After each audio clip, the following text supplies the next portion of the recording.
You go ahead and give them the wrap. All right, as soon as we're live here. Give them the wrap. Here.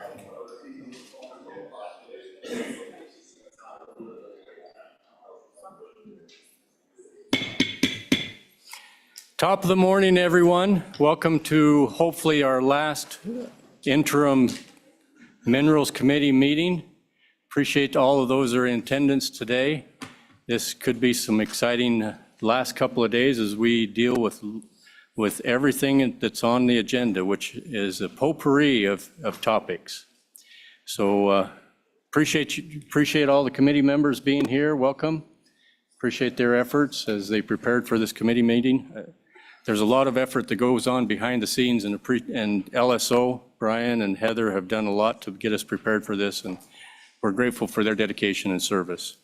So with that, Heather, would you call the roll, please? Senator Cooper? Here.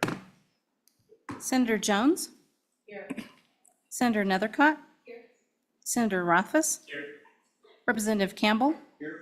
Representative Knapp? Here. Representative Larson? Here. Representative Lawley? Here. Representative Riggins? Here. Representative Schmidt? Excused. Representative Tarver? Here. Representative Weber? Here. Co-Chairman Anderson? Here. Chairman Heiner? Here. You have a quorum. Thank you very much, Heather. So just to remind everyone to silence their cell phone if they have one. We have published the minutes from our last meeting. They are in your packet. Committee members, any discussion on the minutes? Do I sense a motion? Move the minutes of the previous meeting. All right, moved by Co-Chairman Anderson, seconded by Representative Larson.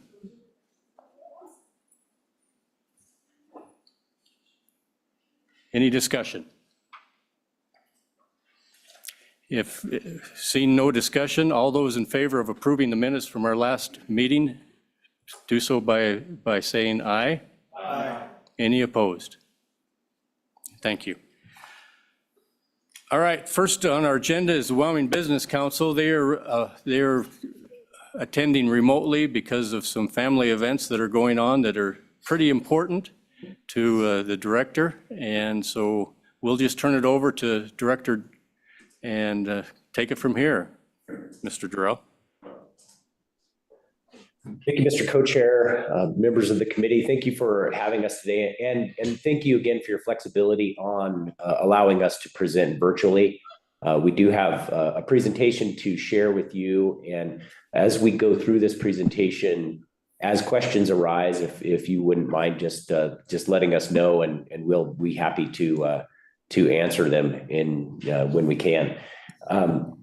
Again, thank you for your flexibility also in scheduling us first, and we really appreciate that. We're going to go through today a few of the challenges that we face as a state, but also a lot of the opportunities that we have. I think for us, we're going to share some data today, and we've shared it in the presentation, so all of you should have it, that in some ways looks a little bleak. It doesn't paint the greatest picture. But that's not the view of Wyoming that we see. We actually see a lot of economic opportunity, and we see a lot of ways that we can, as the legislature and as the executive branch, work together to come up with policies and funding mechanisms that are going to make a difference in the future of the state. And so while we're going to share that data that doesn't look all that great, we're going to go ahead and talk a little bit about ways that we think we can make a difference in that, and ways that we have already learned a little bit more about what we can do. So with that, I'm going to jump through this slide presentation. Hopefully now you're seeing the second slide, which talks about long-term economic decline in Wyoming, some BRC rule changes, and some policy changes that we're proposing.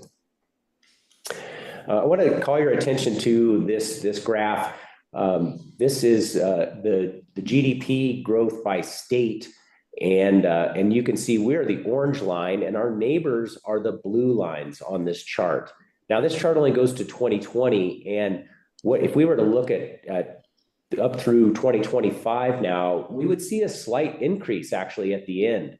However, you can see that the long-term trend from 2008 on is not exactly where we want to be. We're declining quite a bit compared to our peers, and our peers have grown a lot. And I think that there are some things that we can learn, but some things that we can affect.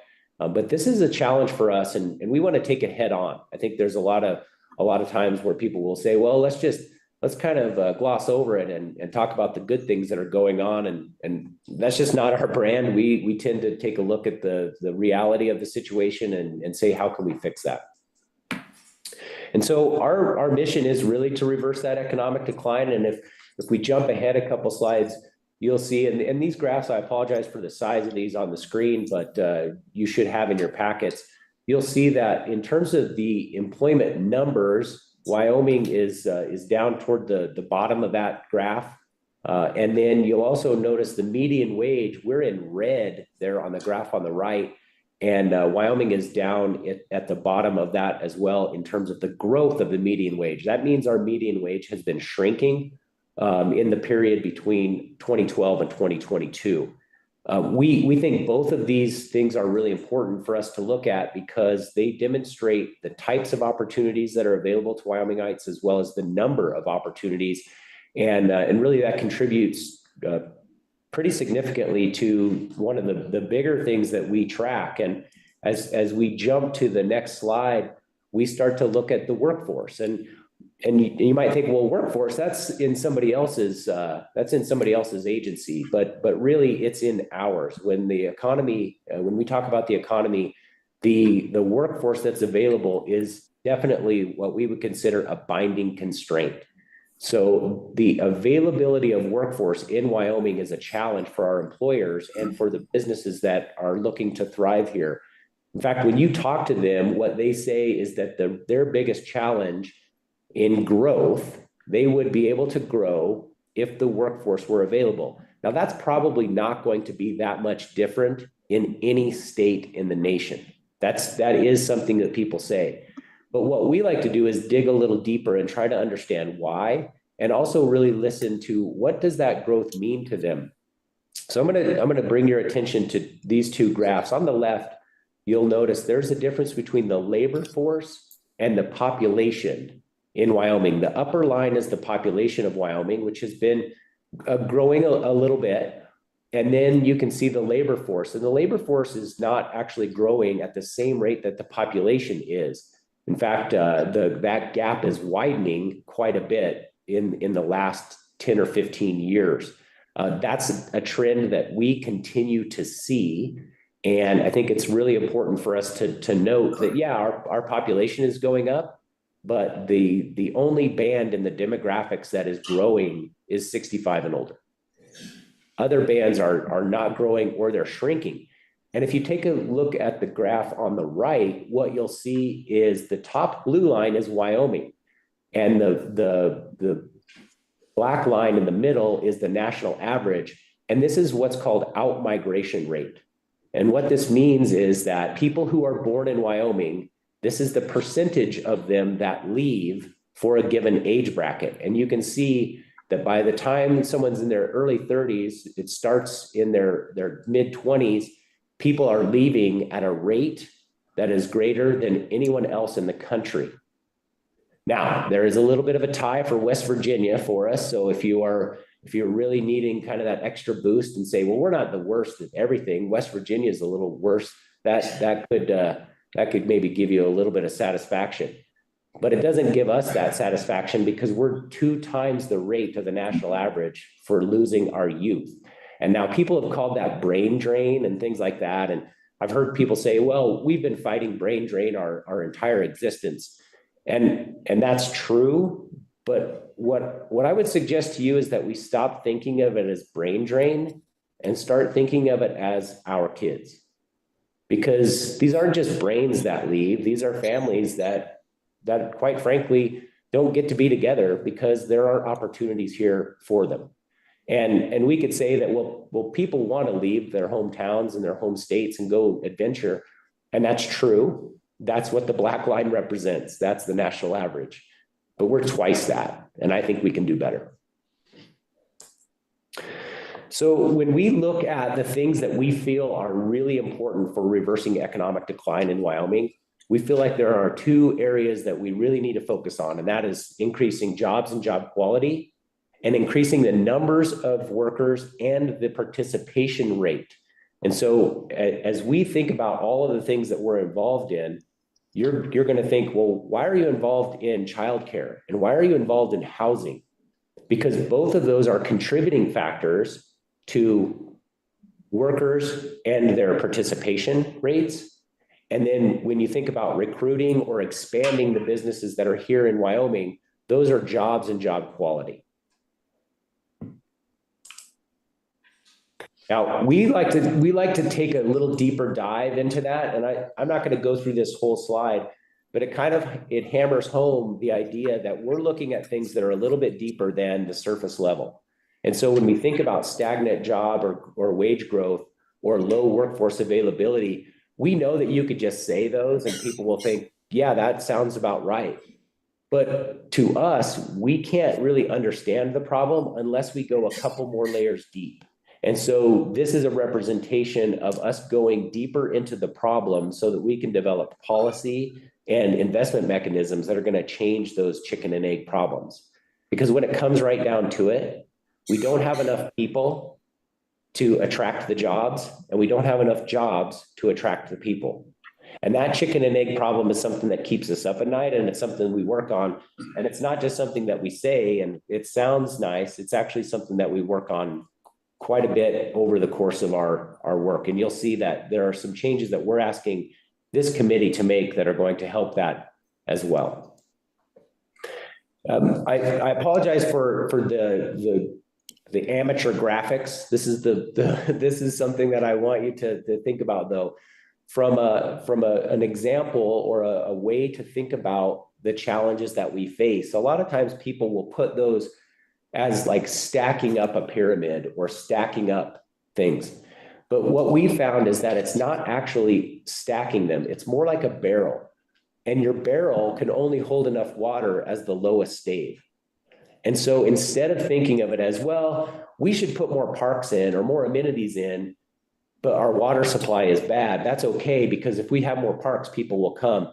We actually flip that on its side. And we think, instead of thinking about the binding constraints or the challenges that we face as stacking them on top of one another, we think of them as the staves in a barrel. And the lowest staves in the barrel are our biggest challenges. And if we don't address them, it doesn't matter how good the other things are, that is our binding constraint. And so when we focus on an area or focus on a particular problem, we're always seeking that binding constraint. And so in this case, it might be things like youth out migration, and it might be a childcare or an economic complexity challenge. When we look in a community, they all have their own lowest stave in the barrel. And those are things that we want to address with our projects and our programs, rather than just giving everyone the same thing. Now, there are also bands on that barrel. And we take this metaphor a little too far, but we think about the real challenges that our local economies face. And we think of these three things, and these three things are probably a little bit controversial to say out loud, but a lot of folks are thinking about them. And those are things like our fiscal system incentivizes economic decline in a community, because as a community grows in population, they are challenged more and more to handle and pay for that growth. And so if you are not able to pay for your own growth, you are disincentivizing growth. And what you're really doing is you're incentivizing shrinkage. And that's not something that we think is good into the future, because human capital is what's going to be important, and what we're seeing is important across the nation. And so if you look at these three challenges, that the economic and problem-solving skills don't exist at a local level, and the local funding cannot support economic development, and that leads to a dependence on the state, it kind of describes where we are today, where our local communities are saying, one, we don't necessarily know what our binding constraints are, and two, even if we did, we would have to turn to the state to pay for them. Now, in our estimation, the best thing that we can do is continue to educate and help people learn how to solve those problems and understand their binding constraints. But we also feel like there's a level of self-reliance and self-sufficiency that our local communities need to have that they don't currently have. And that is, again, that's the idea that as they grow, they're essentially punished for that growth when it comes to people. So if we take a look at what we're doing about it, I'll take you on a little bit of a history lesson. The Business Ready Community Program is one that most of us are familiar, at least with the acronym of BRC. And it's a program that puts assets into communities that are then utilized for economic growth. So you can think about things like water lines, sewer lines. You could think about business parks. You could think about rail spurs. You could think about buildings that the community owns and a business then leases them from them. Those are intended to create jobs and unlock economic growth. That money goes from the state to the community, which builds an asset, and then money comes back from the businesses and the people to the community and to the state. And I want everyone to kind of take just a moment on this slide and realize that the BRC program does not provide money to businesses. And the BRC program is not about picking winners and losers. The BRC program is about helping our local communities fund economic growth. So when we think about picking winners and losers, I want you to think again about which communities you're calling losers in that situation. I don't call any of them losers. I think about how do we instate and get economic growth going in those communities, and how do we continue to do that? But more importantly, at some point, how does the state get out of the business of funding a local community's growth? And how do we transfer those skills and those investment mechanisms to the local communities so that they can define and grow at a rate that they wish? So again, with the history lesson, from in about a 15, 16-year period, we did about 400 projects, and those totaled over $400 million worth of investment. Now, we say, and not much changed. I want to make it clear that the decisions that were made in that period of time represent the thinking of that time and represent the best efforts of that time. And those assets are still in our local communities. So, for example, a few months ago, I went to a public gathering of folks to talk about a particular project that we had done in a community center, but it wasn't necessarily an economic driver, but that asset still exists. So all of this money isn't necessarily wasted, but this money has been put into communities for assets that don't necessarily or may not necessarily change the economic outlook of those communities. And that's something that we work to work on and change. And as you're going to see in the subsequent slides, we've taken a couple different approaches already, and we're continuing to iterate on what does that look like so that we can have economic growth that is unlocked and then continue on its own, even without state support. And so many of these projects that were done, again, still in those communities, still good assets, maybe even used today. However, they didn't necessarily unlock economic growth. And so we had to take a hard look at what BRC was doing. And so in 2020, when I came aboard, the message was simple. Let's take a business view of BRC projects and let's work to create a positive ROI for the state. Well, as a business person, that was really exciting to me. That was something that I felt very positive that we could do. And it was something that, while not easy, it was something that was relatively simple. And that was, let's look at the economic impact. Let's say no to projects that don't necessarily meet the bar. And let's focus on the projects that do. And so we said no to about half of the projects in the first few years of my tenure here. We said no to half of the projects that came before us. And what that did, as you can see by this chart, is it lessened the investment that we made, but it increased the amount of money that we leveraged. It increased the number of jobs. It increased the hourly wage that those jobs brought in. And it changed the local economic development revenue and the state revenue recapture in positive ways. So positive ROI achieved. However, that's not enough. We are and should be proud of that, but to us, we realized that that wasn't enough to truly create sustainability at a local level. And it also wasn't enough to unlock growth that could then happen on its own without state support. So while we're proud of these numbers, we're not so proud that we're going to stop. And so we realized that that wasn't enough to reverse economic decline. We proved that it could happen, and we proved that it was a lever that was great, but it wasn't necessarily the lever that was going to change economic decline.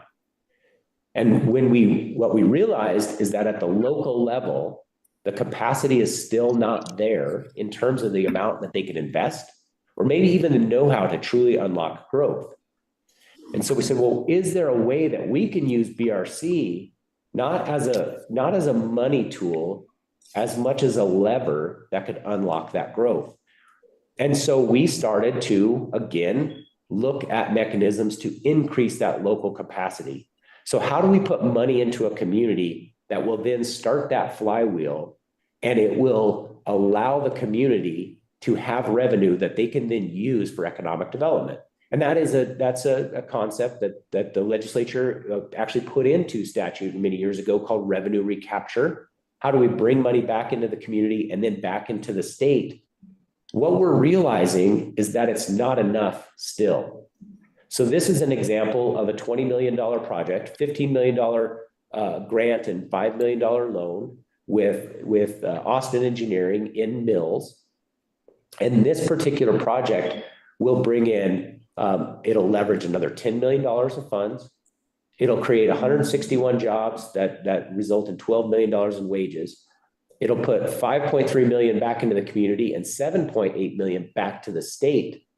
But the timeline that's required to do that, as well as the amount that is actually brought back into the community, is just not enough to create that sustainability. Great project. We're very proud of it.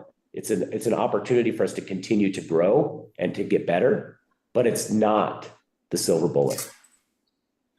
And it just doesn't build enough local capacity, in our estimation, quick enough to change economic decline. And I think this is an important component for us all to realize. We can continue to do better with our programs, which we will continue to do. But there's an urgency around economic decline that we are facing that our current strategy and current tools are not addressing. And I think that's an important component for all of us to wrap our head around. So as a result of that, we said, okay, we tried the ROI game. We can do that, and we're going to continue to do that. We're not going to stop doing that, but we know that it's not going to change economic decline. We can really work on local capacity and trying to bring money back into the local revenue so that they can do more economic development projects. Absolutely. But we know that that's just not enough.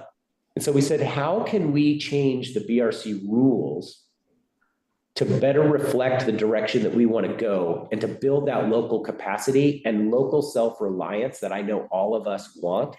How can we use our rules to send that signal? And so just on Sunday, our public comment time closed for these BRC rule changes. Now, we made some pretty big changes in this. It sent some shockwaves through the state. It also got some really positive comments about how that we were doing the right things. But we changed the way that BRC types were done. We changed the match amount, and we're helping communities work on this understanding of barriers to growth. Now, I want to focus on that middle point, that match of 25% minimum match on BRC applications. It's really important for us to know that a community has skin in the game. I think we can all agree that projects where a community has skin in the game are the projects that have the best chance of succeeding. It doesn't guarantee success, but it's a much better chance of succeeding when the local community is behind it and they have skin in the game. So we said, well, we see that exact same thing. So how do we increase the skin in the game for a community? Well, one of the ways to do that is in rule, by requiring a 25% match. Now, we're still combing through the public comment, of which we got perhaps hundreds of pages, but definitely we got almost 50 responses to our rules changes, which is incredible. We usually get 1 or 2 responses. We got 50. One community put in a 14-page document about our rules, which we are extremely excited about. It shows that people are working on this. They're looking at this. They want these things to work. What they said about the match, though, by and large, is that we don't have 25% to put into a project. We don't have it. And I think we should all think about that really seriously and what that means. I mean, imagine as an investor, if you put in $1 and someone else put in 3, seems like a pretty good opportunity, right? But if you don't have that $1 to put in, it doesn't matter. And so then you got to ask yourself, why don't we have that $1 to put in? Why don't our local communities have the capacity to fund a quarter of the projects they want to do that will remove those barriers to growth and allow them to grow? And again, I think when it comes down to the executive branch and the legislative branch working together to solve that problem, I think we can put our heads together and really understand how to change that game, because that game needs to change. Now, the other element that we're looking at, and these are in some ways they're somewhat housekeeping type changes to BRC statute, but I think it's important for us to signal that minimum match amount change, as well as changing the name. I think it's the, the Wyoming Business Council and the business ready communities. I believe that businesses should be top of mind. I actually think families who make up businesses should be top of mind, but we need to think about how we frame this conversation, and we need to think about how we're really helping the local communities build that capacity and build that strength for the growth that they desire. If they don't want to, they don't have to, but it shouldn't stop others from having the ability to grow. And so as we look at the legislation that that you have in front of you as well, I believe LSO has drafted language that we would like you to consider. We look at these 3 things as important steps in the process. As we take a step back and we think about the communities that we have in the state and the families that make up those communities, and the fact that it's not brain drain, it's family drain that's happening to Wyoming. And we think about how can we, as partners in economic development and our economy, how can we work on that? I hope you'll see that, one, we're not afraid to take a hard look and be critical of our programs. In fact, we think we are the most critical of our programs. We're also not afraid to iterate.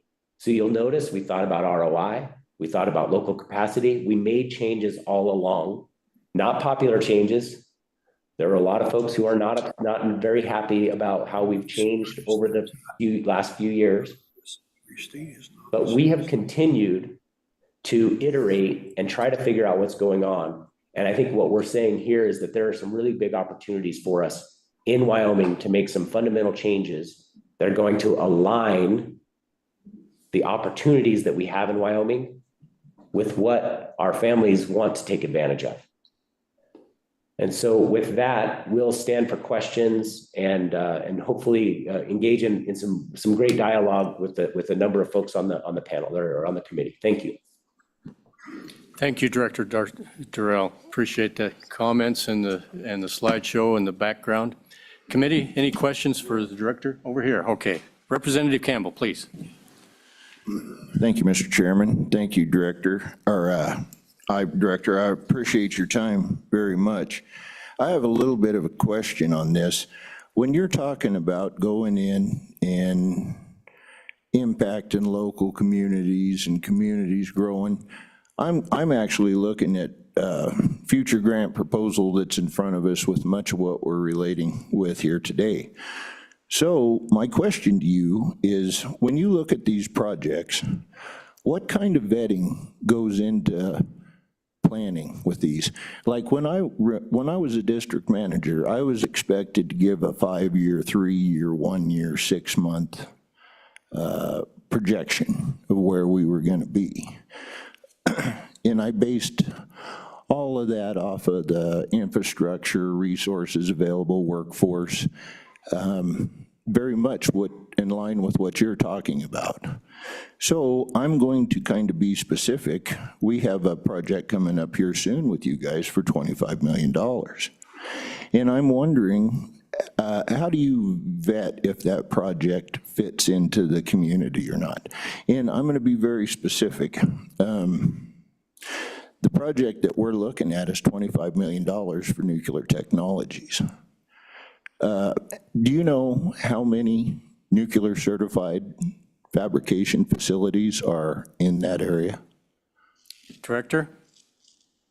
Thank you, Mr. Co-Chair. Representative Campbell, that's a good question. I don't know the answer to that specifically. If I can go ahead and continue. Yeah, I have a about the follow-up. vetting. I've researched into this. There's none. Let's let the director finish. Oh, I thought he was. Pardon me, sir. I apologize. Mr. Co-Chair, Representative Campbell, that's a fantastic point. One of the things that we look at are two things, and I think with this project, which was submitted to us a few weeks ago, and we're in the analysis phase of that project right now. I believe the project that you're not naming, but has the markings of a project that we're going to see in September at our board meeting.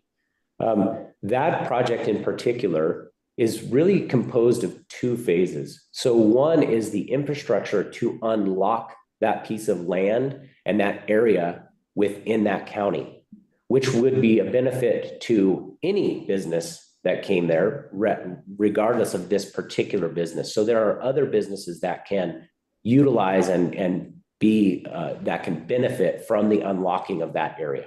So I think that's the first thing that we look at is, can we unlock growth in an area? And in fact, for example, Natrona County, just for example, we have unlocked a number of areas over the last few years because of the growth we're seeing there. Now, in this particular case, if I'm following the one that you're thinking about, in this particular case, it's possible that a company will relocate to Wyoming and hire Wyoming workers to do those jobs. That's not something that happens overnight, neither in the building of that building or the building of that business. It's something that happens over time. And many of the trade schools and workforce in that area, community colleges, trade schools like the Western Welding Academy or even WyoTech, are frankly pretty excited about the opportunity to provide workforce for that new industry. Something that I know personally I'm very excited about, because I see a really big opportunity for economic growth in that county. Thank you. All right, thank you, Director. Follow-up, Representative? Yes. As I was saying, looking into this, there's 0 nuclear certified fabrication facilities in the state of Wyoming. So in order for local fabrication facilities to get certified and up to speed, they're looking at having to upgrade their facilities, probably $10, $20, $30 million per fabrication facility. And they're looking realistically at 3 to 5 years before they can get the certification required with this. So I'm looking at a project that the workforce, I was told that this was going to be a boom for Wyoming workers because it was going to be shovel-ready jobs. And what I'm seeing instead, I'm going to have to look into manufacturing, what the term of that is too, because since Wyoming cannot fabricate, and we're at least 3 to 5 years away before we have the ability to fabricate nuclear components, I don't see any huge technological advantage. We're 3 to 5 years away. So we're putting all our baby on the line here, and we're putting the cart in front of the horse.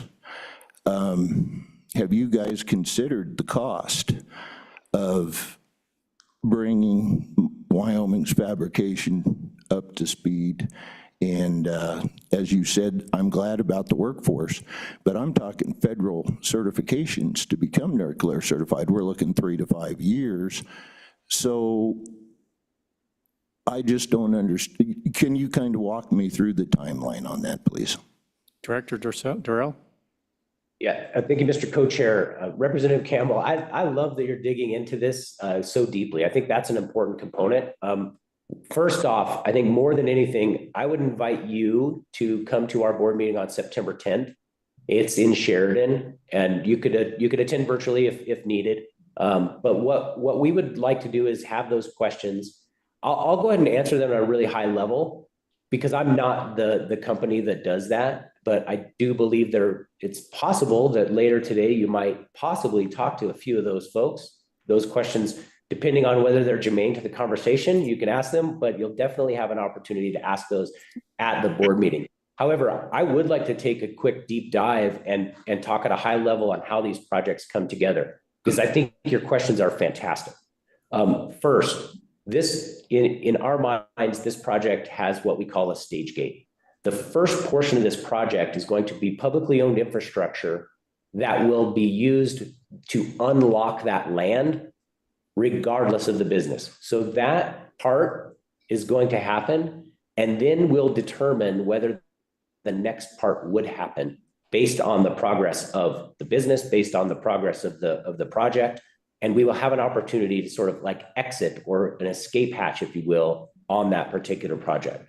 So the way those projects go together is we do our best to safeguard state funds and make sure that we're good stewards of those funds.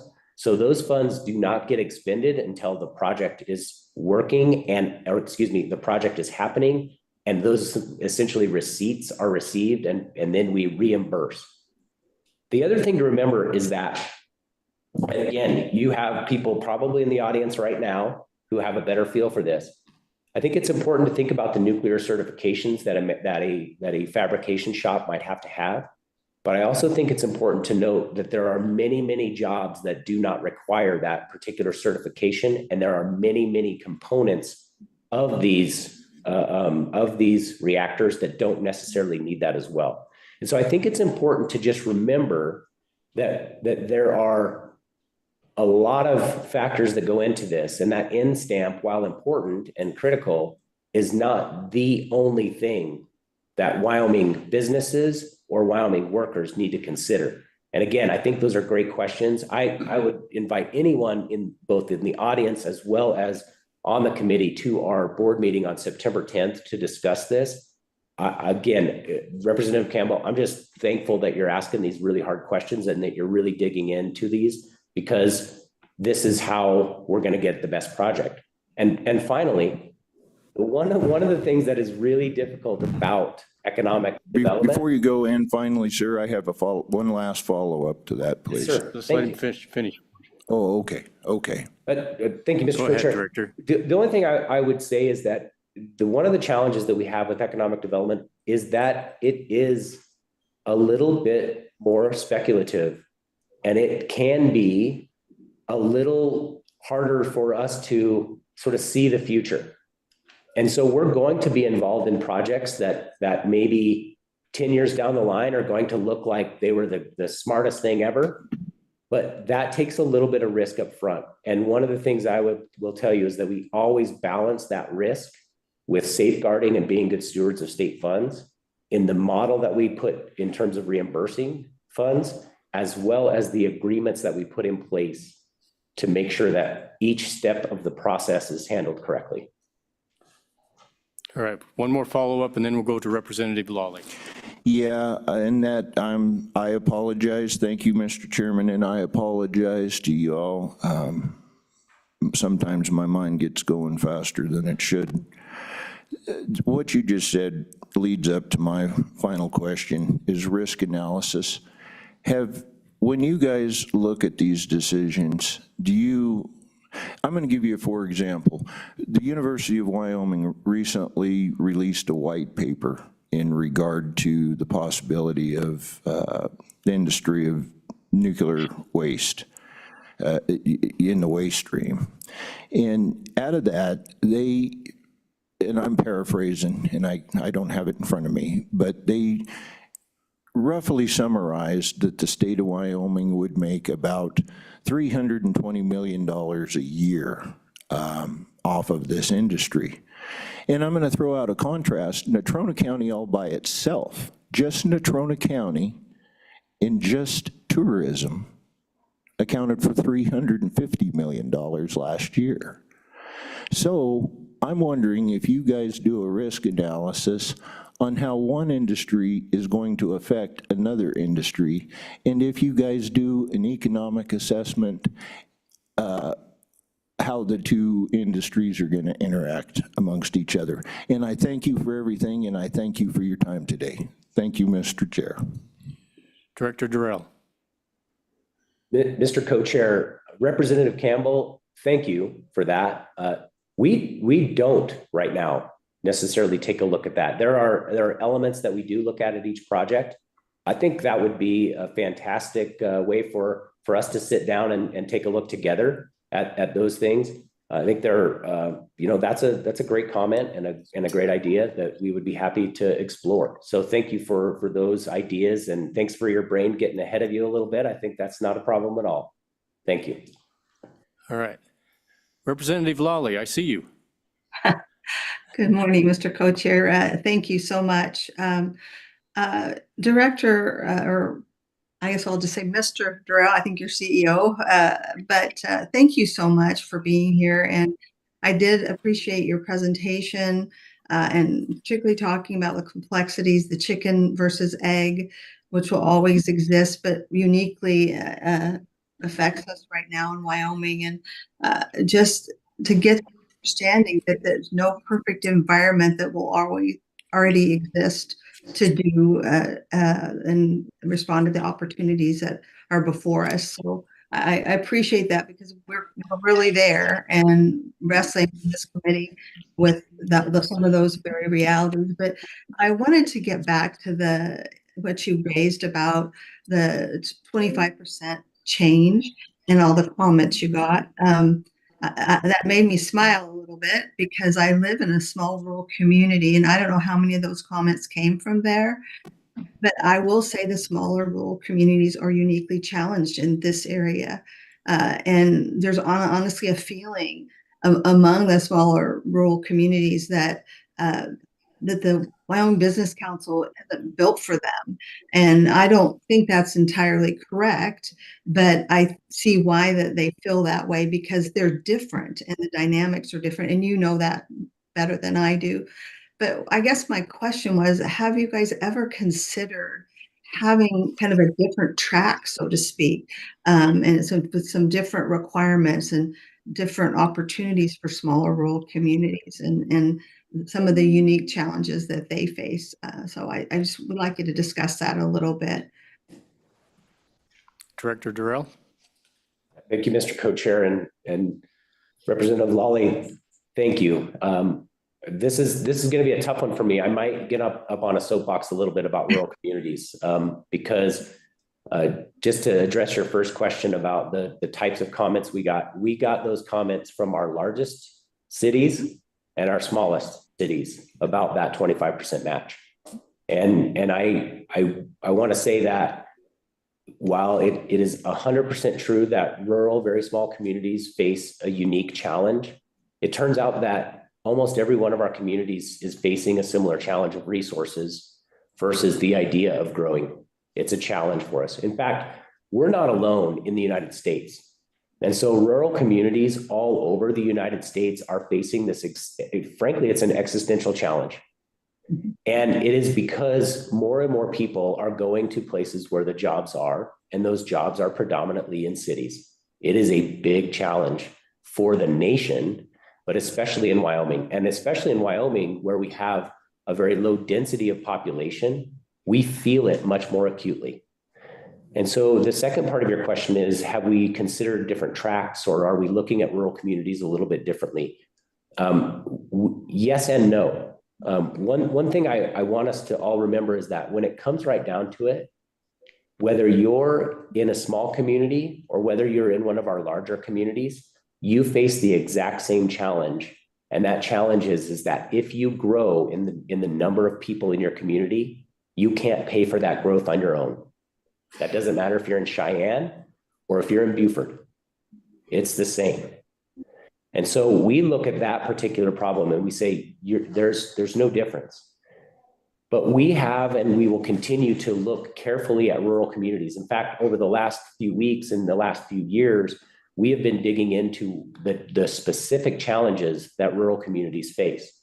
And so, for example, we were in Lusk a little bit ago, talking about what are some of the challenges that they see? What are some of the opportunities that they might have? And we have our economists going around to those communities to really understand what's going on. We also have a number of educational programs. One is called Assessment to Action, and another is called Building State Capabilities. And what their idea is how do we help the local communities where, frankly, there are a lot of people who want to pitch in and put sweat equity into a problem. How do we help them with the right techniques and tools to understand what challenges they face and then address those challenges? And we feel like funding is sometimes the thing that sort of masks the real challenges in those rural communities. And so getting down to that root cause and getting people together as a first step and looking at what those real challenges are is more important than providing money for a particular project. And so I think you could see that in our particular decisions from our board, as well as the programs that we've put in place to help all communities, but it tends to be specifically important to those rural communities. We've seen that. There's some really good successes in places like Shoshone and places in Fremont County that we've worked where we've seen those smaller communities come together, address particular binding constraints, and make a difference. And so again, there isn't a silver bullet. There is a lot of education. We would definitely consider changes to our program, but I think we all need to consider the real challenge, which is in every one of our communities, growth in terms of population is a really challenging thing to pay for. And when you can't pay for it, you don't do it. And when you don't grow, you might go away. Thank you, Director. Any follow-up, Representative Lawley?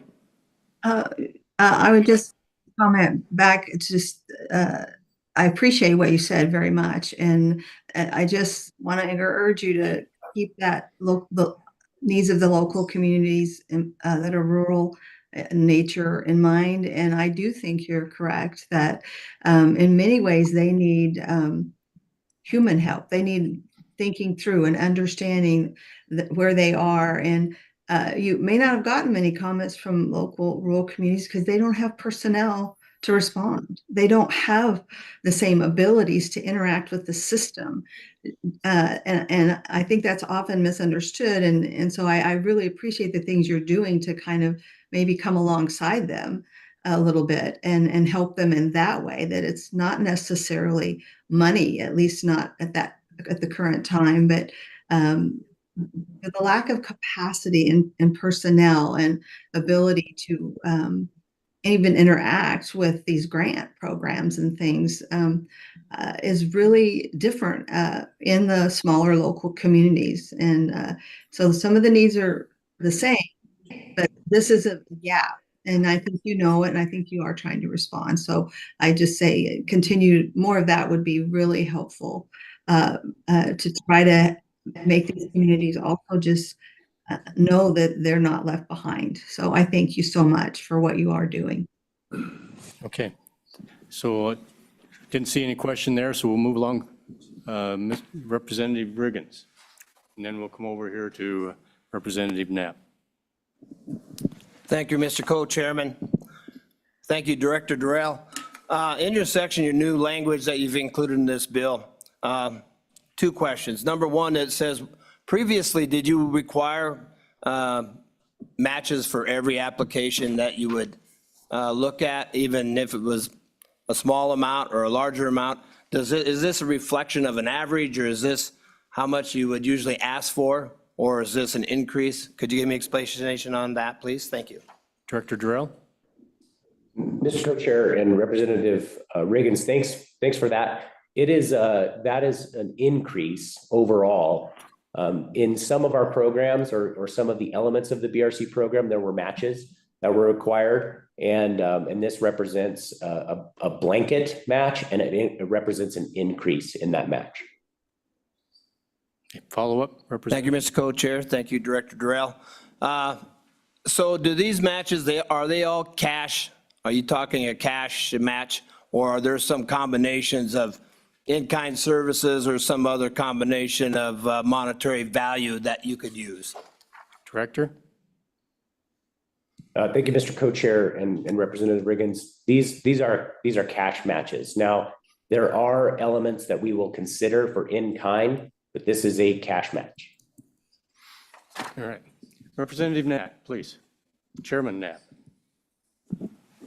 Mr. Chairman, thank you. I wanted to touch on Martha's comments about just overall strategy from a 30,000-foot view. For instance, not all communities are equal. So when it comes to the bang for the buck and spreading that out over the state, are there looks at, for instance, regionalizing tourism? Because that's one area where smaller communities can have an impact from the state. And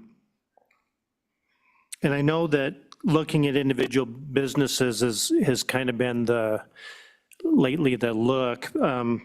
Would it be more advantageous, for instance, in the Bar None area?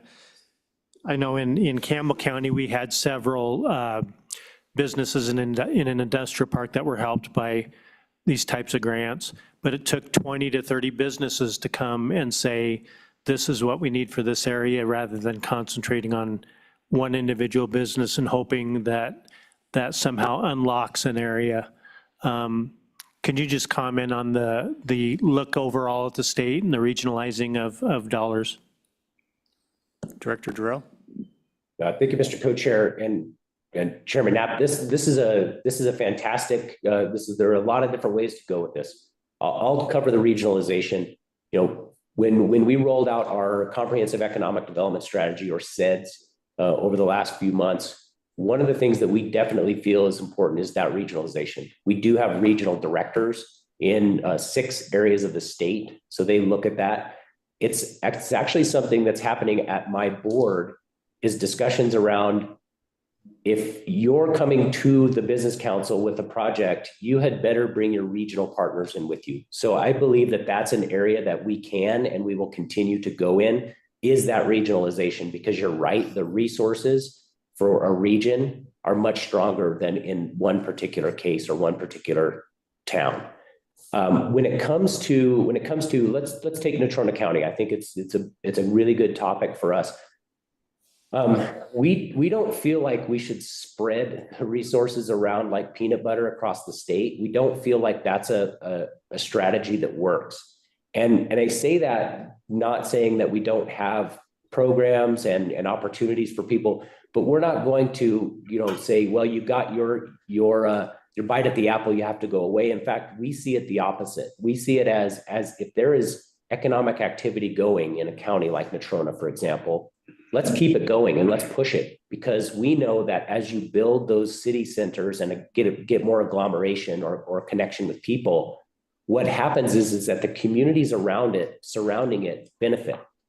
And so for example, in Natrona, the last few projects that we've done, we might have a business that is going to benefit, but the projects that we've done do not benefit that business directly. They benefit the entire area. So one project is the halo, or around the sports ranch. That sports ranch is going on. That's a completely separate project from us, has nothing to do with us. But the project that the community brought to us was water and sewer infrastructure to unlock an area around that so that businesses can come in, and those businesses are coming in. Another one is Mesa Solutions in Evansville. That, again, is a project that is going to bring in hundreds of jobs, and it's a fantastic particular business. But what we did is unlocked over 100 acres of industrial development with our project, which was, again, water and sewer infrastructure. And again, in bar none, that's the same type of thing that we're looking at, is how do we unlock it?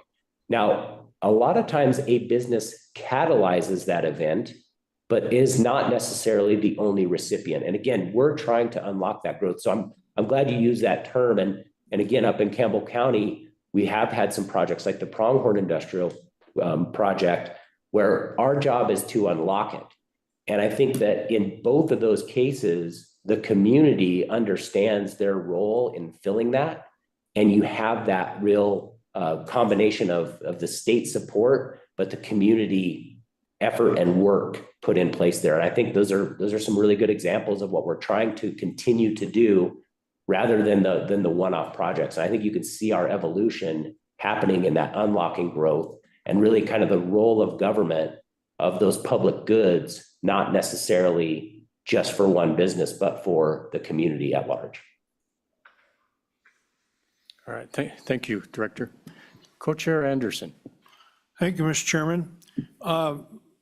The legislature, in their wisdom decades ago, decided that we have to diversify our economy. We're still working on that, but they formed the Business Council to work on that in our communities. And they've done a good job over the last decades to turn that around. I'm from a small community north of Casper, and my experience was that there wasn't a lot of attitude for expansion or changing the community. And because of ignorance and misinformation, they turned down an opportunity that could have been 10 or 20 jobs over the last 66 years. And today that operation is in Casper. Do you find that in the smaller communities still, that they have a aversion to growing and don't want to put anything forth, 25% or otherwise? Director Durrell? Mr. Co-Chair, good question about growth and the desire to grow. Gosh, I feel like that you kind of hit me with one that could be a real hornet's nest, because frankly, it's different for every 99 communities in this state. And there are some that would prefer to not grow, and there are some that would prefer to grow a lot. And I think our perspective is that people should have the tools and the ability to grow if they choose. And those folks that decide not to grow can just not use those tools, but they shouldn't necessarily stop the others from growing. I think that's our biggest thing, is that we want to make sure that those that want to grow have the opportunity to do so. And those that want to stay the same can do that too. And I think that's possible with some of the programs that we have, some of the budget asks that we'll be making, and some of the changes that we're requiring or asking this, not requiring, let me take that one back, that we're asking this committee to consider. Thank you, Mr. Durrell. Appreciate the comments and the conversation. I just want to revisit the brain drain just for a moment, because that has happened to my family. And I see that as a concern across the state. A lot of times when our children go outside of the state for higher education, it's very difficult to bring them back home. And I'm sure a very small percentage actually return to Wyoming when they go out of state for education. But turning that on the other side of the coin, as we bring other individuals into the University of Wyoming to be educated from outside of the state, what percentage of those actually stay in the state for their careers? Are we seeing a similar occurrence to when our children go outside of the state, they tend to stay outside of the state? When we bring others into the state, they tend to stay in the state. Do we see parity there? Mr. Co-Chair, we have some of that data. I don't have it in front of me, but we can get that to the committee. We tend to look a lot at those folks who started out in Wyoming and look at that path. But I do believe we have that data and can share it with the committee. I just don't have it in front of me. Okay, thank you. Any other questions before we move on? All right, Mr. Durrell, let's move on to the Business Ready Community Block Grant Program. Do you have anything to say about that bill? No, I Bill would that we have stand for before us? questions. I think we're looking at that name change, that match percentage, and some of the other housekeeping of some of the, striking some of the educational components there. If there are any questions from the committee on those, again, they're fairly straightforward changes, simple changes, but I would entertain any comments or questions about those. Okay, we'll turn it over to Brian with the LSO. Brian, Mr. Fuller, would you review this this bill for us, please? Yes, Mr. Chairman, 26 LSO 71, draft 0.4. This is 2-01 in the online meeting materials, Wyoming Business Ready Community Program amendments. This is a bill based on information that the Business Council submitted to the committee in May and does primarily two things. First, it removes authorization for Business Ready Community funds to be used for educational purposes. And second, it would require a minimum 25% match for grants that are made under the Business Ready Community Program. So the changes in the draft, the first one is on page 2, line 14, and just strikes educational. So grants and loans would no longer be able to be made by the Business Council for educational development. Then moving on to page 3, line 1, a similar concept, educational, is stricken again. On page 3, line 14, this inserts a sentence that requires that grants that are made under the program must require a match of not less than 25% of the total eligible project costs. Then on page 3, line 23, moving on to page 4, this strikes language referencing the University of Wyoming Business Technology Center for certain IT-related projects, keeping in line with the striking of references to educational development. Page 4, line 4 is an applicability section that just says that this act, the match requirement, the educational being removed, would apply to all BRC grants and loans that are made after, on and after July 1st, 2026, and the act would be effective July 1, 2026. All right, thank you, Mr. Fuller. Committee, any questions about the proposed bill draft? Any questions? Okay, seeing none. Director Durrell, any further comments before we turn it over to public comment? Mr. Co-Chair, no, sir. Thank you. All right. I failed to recognize some legislators that are in the room. Appreciate them for being here. We have a senator and a representative. And so as we open it up for public comment, we'll invite them, if they have any comments, to go first. All right, seeing no comments there. The governor's office, any comments from the governor's office? Mr. Chairman? Yes. Excuse me, there is one person online Okay. that would like to provide All right, public comment. we'll deal with those in the room first and then, okay. All right, any public that would like to comment on this bill draft? Rennie, please. Mr. Chairman, thank you very much. Randy McKay with the Wyoming Business Alliance. As many of you know, we're a private organization with a name very similar to the Wyoming Business Council.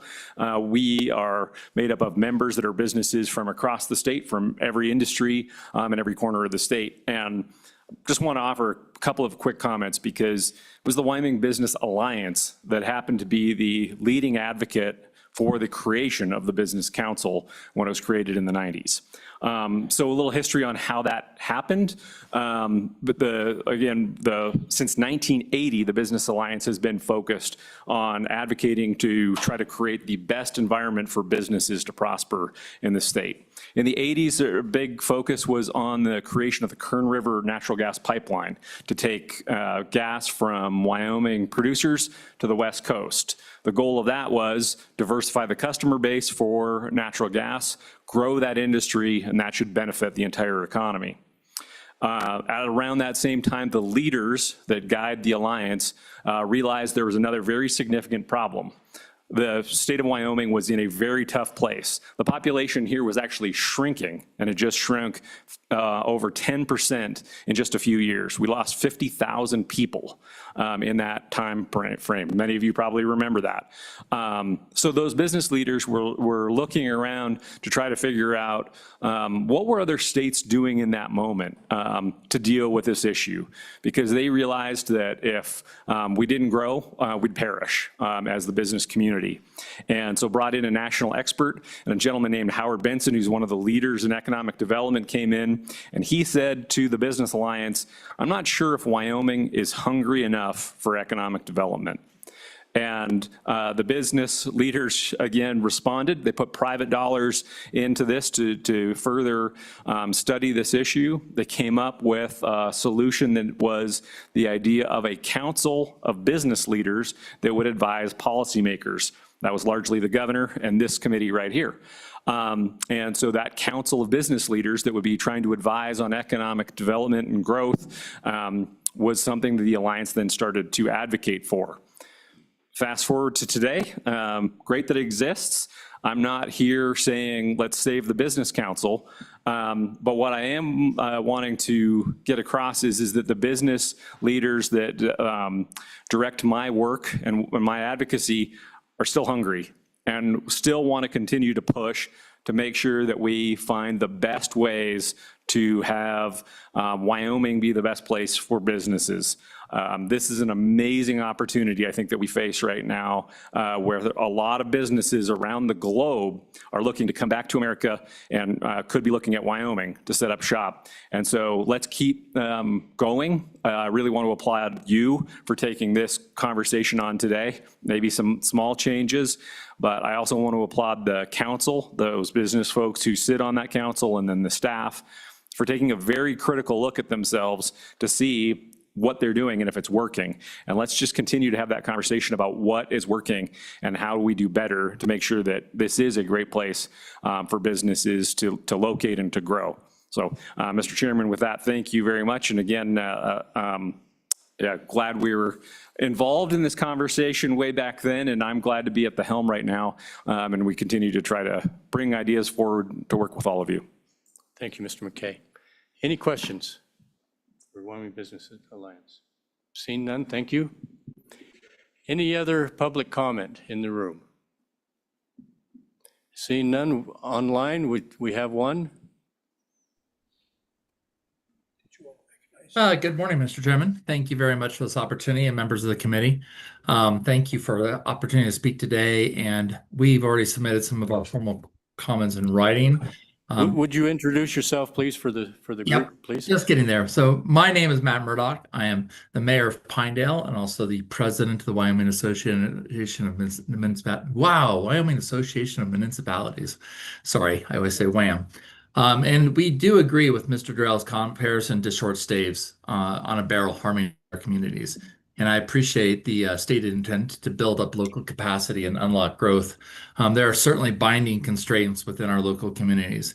But several of our comments that we've drafted, and I think they were received, as Mr. Durrell mentioned, there's about 50, that we support the intent of the BRC revisions, more strategic targeting, greater accountability, and long-term reinvestment. But good goals don't guarantee good access. Out of the 99 municipalities in the state of Wyoming, 85 have a population under 5,000, and over 55 have a population under 1,000. These communities already operate with minimal staff, as Representative Lally noted, and now face new hurdles that will make applying for BRC support harder and not actually easier. Second, the requirement to document a barrier to growth using verified data is particularly difficult for rural towns. Many simply do not have the planning staff or technical consultants to meet that bar. Small sample sizes often suppress data entirely. We're not asking to lower the bar, but we do ask for clearer guidance, shared tools, and flexibility in how data can be demonstrated. Third, echoing again Representative Lally's comments, the 25% match requirement is steep. Most towns are already putting substantial skin in the game, as Mr. Durrell pointed out. We maintain infrastructure, dedicate staff, update zoning, lay groundwork for growth long before an application is actually submitted, and we have very little control over our revenues.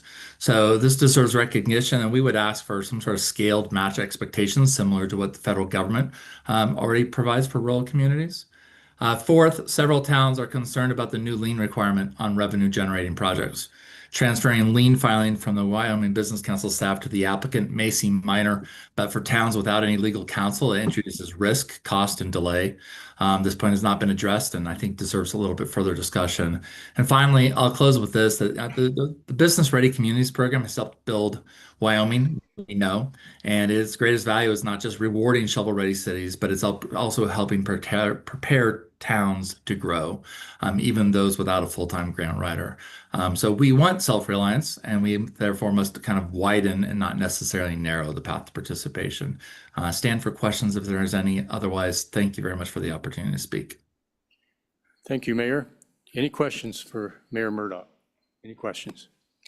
Mayor, the town of Pinedale, it went through a boom with natural gas and natural resources. You grew tremendously.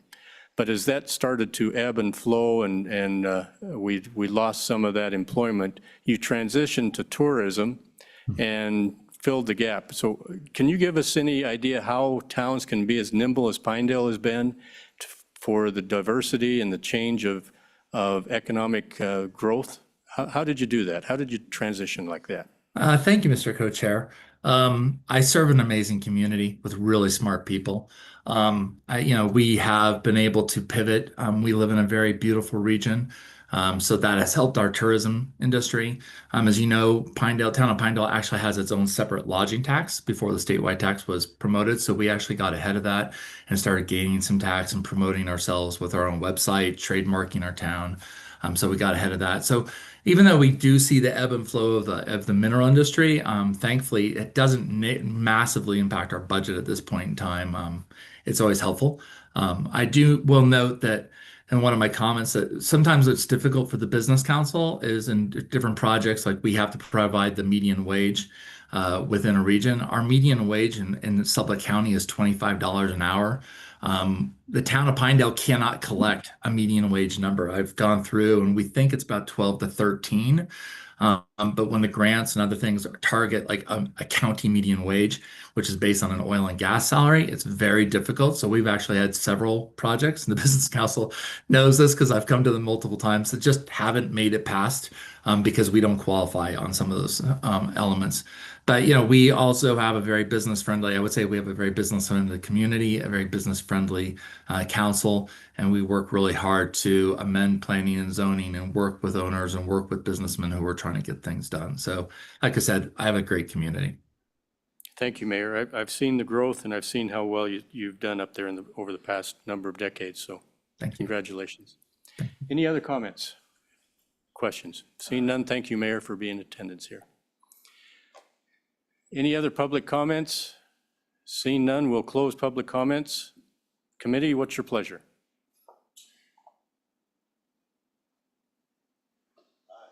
Move the bill. Move the bill, Mr. Move, Chairman. moved by Co-Chair Anderson. Do I hear a second? Second by by Representative, excuse me, Senator Ruffus. All right. Do we need to go through the bill? It's pretty simple and straightforward. Are there any changes, any suggestions or comments? Representative or Co-Chair Anderson, please. Mr. Chairman, I'd like to make an amendment on page 3, line 15. I would change that 25% to 10% and add cash or in kind of the total. So 2 changes to that line. All right, do I hear a second? Seconded by Representative Riggins. Any discussion? Yeah. Representative Riggins, you're seconded. Thank you, Mr. Chairman. This is a reflection of Representative Lawley's comments about small communities even affording the match part. And I represent mills, and even the planning process costs more money than they have in their reserve. So that's why I asked about multiple ways to match.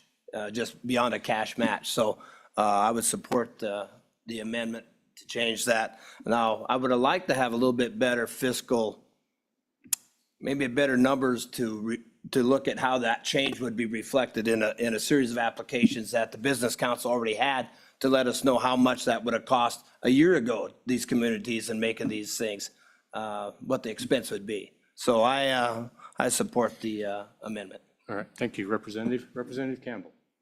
Thank you, Mr. Chairman. I just would like to consider the ability, we got invited to the meeting in September. I think that there's a lot of changes that need to be made to this program. And so I just think this bill is a little bit ahead of its time. I don't think we're ready to proceed. I would like to recommend that we perhaps look into getting more information and different tools at how to analyze this before we do that. And I say this out of abundance of caution because my fear is sometimes we pass legislation preemptively and then we have unintended consequences as a result. So my recommendation would be that we slow it down and take a little deeper dive on this. Thank you, sir. Okay, thank you, Representative. So any other comments about the proposed amendment? Seeing none, all those in favor of Co-Chair Anderson's amendment, proposed amendment, signify by saying aye. Aye. All those opposed? No. That amendment has passed. Anybody want to call division? Okay, It's fine. all right, No, it's fine. all right, that amendment has passed. Any other conversation? Representative Larson, please. Thank you, Mr. Chairman. Just would like to say, I think we should move this bill forward now because a vote yes now just means we move it to session. If we decide at session that it's not the right time or it's not the right bill, or we just need to make changes then we can do that. So we could do that at the session as well. So I encourage everyone to vote aye. All right, thank you. Representative Knapp. Mr. Chairman, could we have a vote on that amendment? I didn't call division, but the voice vote seemed a little weak. That's, So, yes, please. okay. Let's go back to the amendment. All those in favor of Co-Chair Anderson's proposed amendment, please raise your hand. 3, 6, 7. All those opposed, please raise your hand. 1, 2, 3, 4, 5, 8 to 5. Did you vote twice, Representative Lawley? Which side did you vote on? Sorry, I didn't put my hand. I voted aye. Okay, so 8 to 5.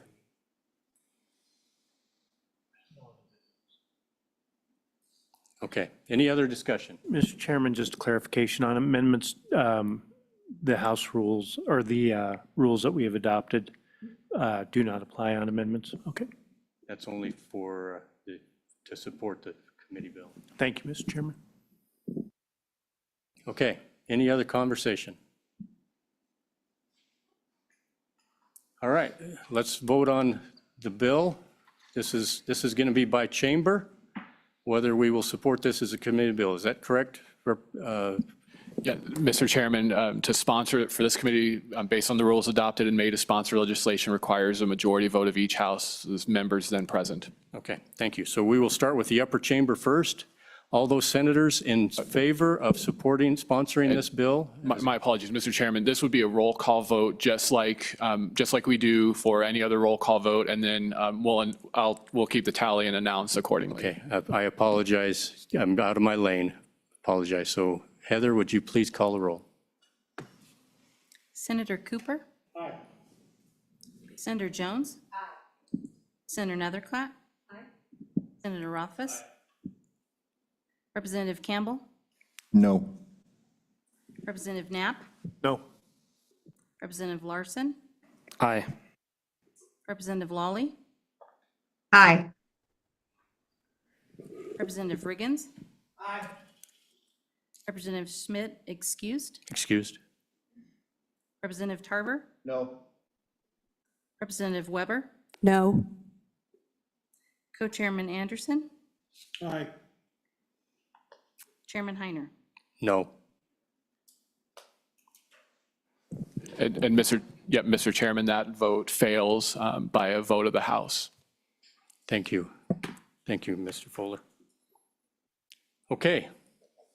With that, we will move on to the next topic, low carbon energy standards.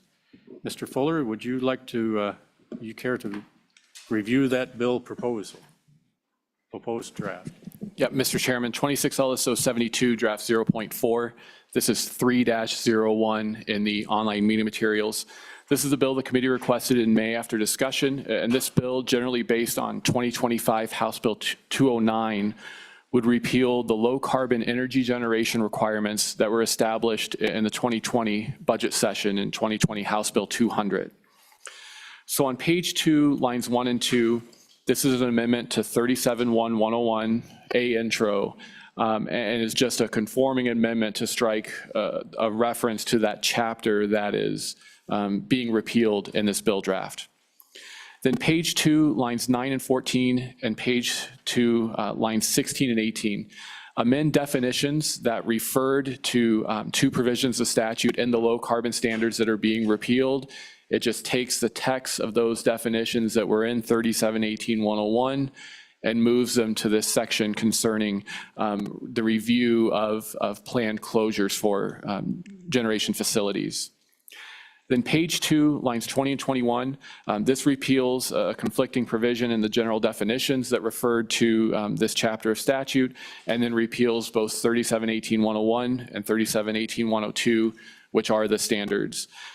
For the committee's reference on page 3, beginning on page 3 with the staff comment, that is the full text of the provisions that are being repealed. So line 19 is that conflicting definition. And then beginning page 3, line 26 is the text of the repealed 37-18-101, and then 37-18-102, which begins on page 4. This act would, then page 8, Mr. Chairman, would require the Public Service Commission to promulgate rules necessary to implement this act, and this act would be effective immediately. With that, Mr. Chairman, happy to answer questions. Okay, thank you, Mr. Fuller. Any questions for LSO, Mr. Fuller? Seeing none, we will hear now from the governor's office. Mr. Luthi, thank you for being here. Good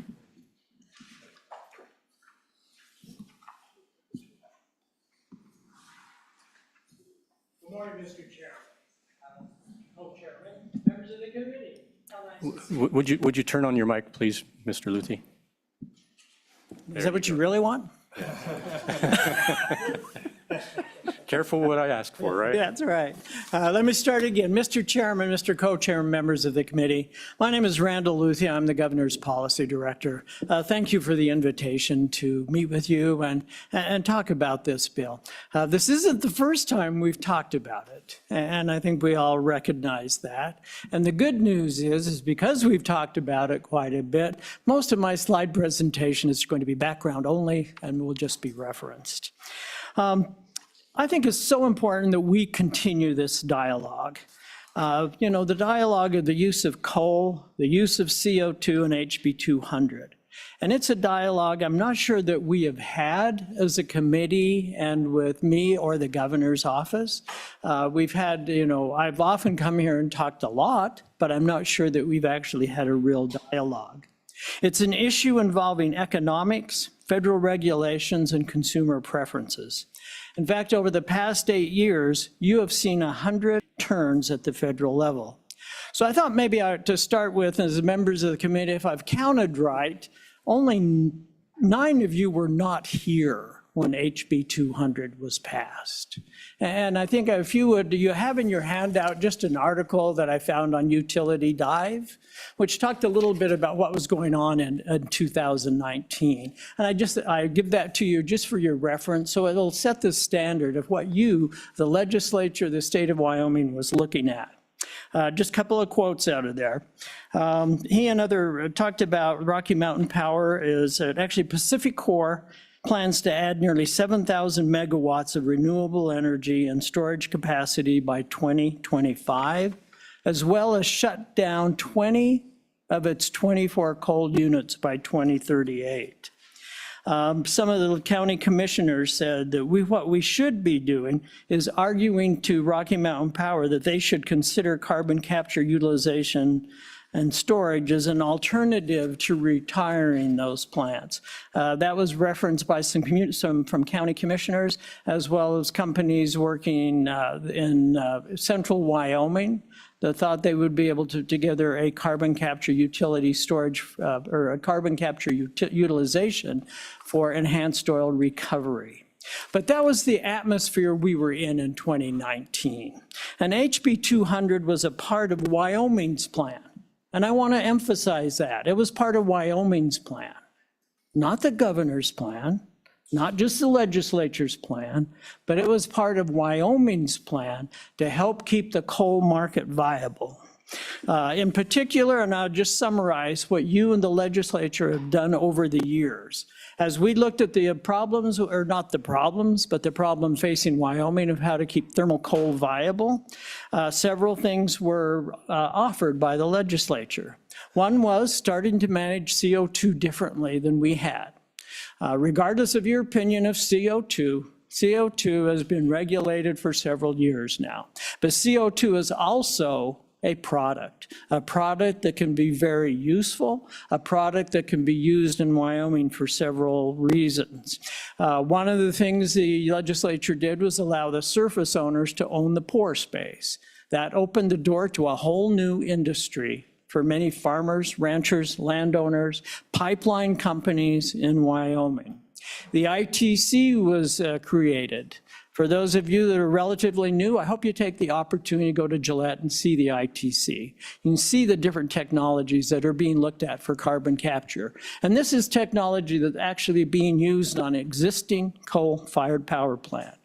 We started looking at coal to products. The School of Energy Resources has some great research in this area, that coal just isn't for Christmas stockings anymore. Right? I appreciate that. Coal can be used for many things. We looked at, the legislature passed Senate File 159, which was a law that said before you can close a power plant, coal-fired power plant, you have to give an honest effort to sell that plant. HB 200 was in that same vein. Before you can just close a coal-fired power plant, you have to evaluate whether carbon capture is a viable economic part of your portfolio in order to look at that. Legislature went on with Class 6, which the Wyoming received Class 6 authority, which allows them to determine rather than EPA whether or not there will be storage wells for CO2. And then finally, the legislature passed the Coal Litigation Fund, which we have used extensively to fight against federal overreach. So that, Mr. Chairman, I would then go into just a reminder of what coal production is today. One thing that hasn't changed over the last 2 generations is Wyoming has a lot of coal. And we can actually develop a lot more coal if we're allowed to do it. It's vital to Wyoming, it's vital to our economy, it's vital to our people. However, as you have seen, the trend the last 2 or 15 or so years, particularly in power generation, has been to turn away from coal. And in fact, that decline has been somewhat remarkable. There are several reasons, but I would submit to you, one of the main reasons is state and federal laws and regulations that have done everything they can to limit, or to curb the CO2 from entering the atmosphere. Earlier legislators, as I just, went through that summary, saw this many years ago and they started to do something to prepare for that. But we've seen a 40% decline since 2015. I mentioned in this slide that in 2023, 2024, renewables actually passed coal. For generation of electricity. But the real take-home message is fossil fuels still produce 60% of the power. So what has happened is many companies have switched from coal to gas. So just keep that in mind as we go through. Coal production today, 17 is good news. Actually, today is good news. There have been changes. Many of those power plants have now reversed their position on early closures.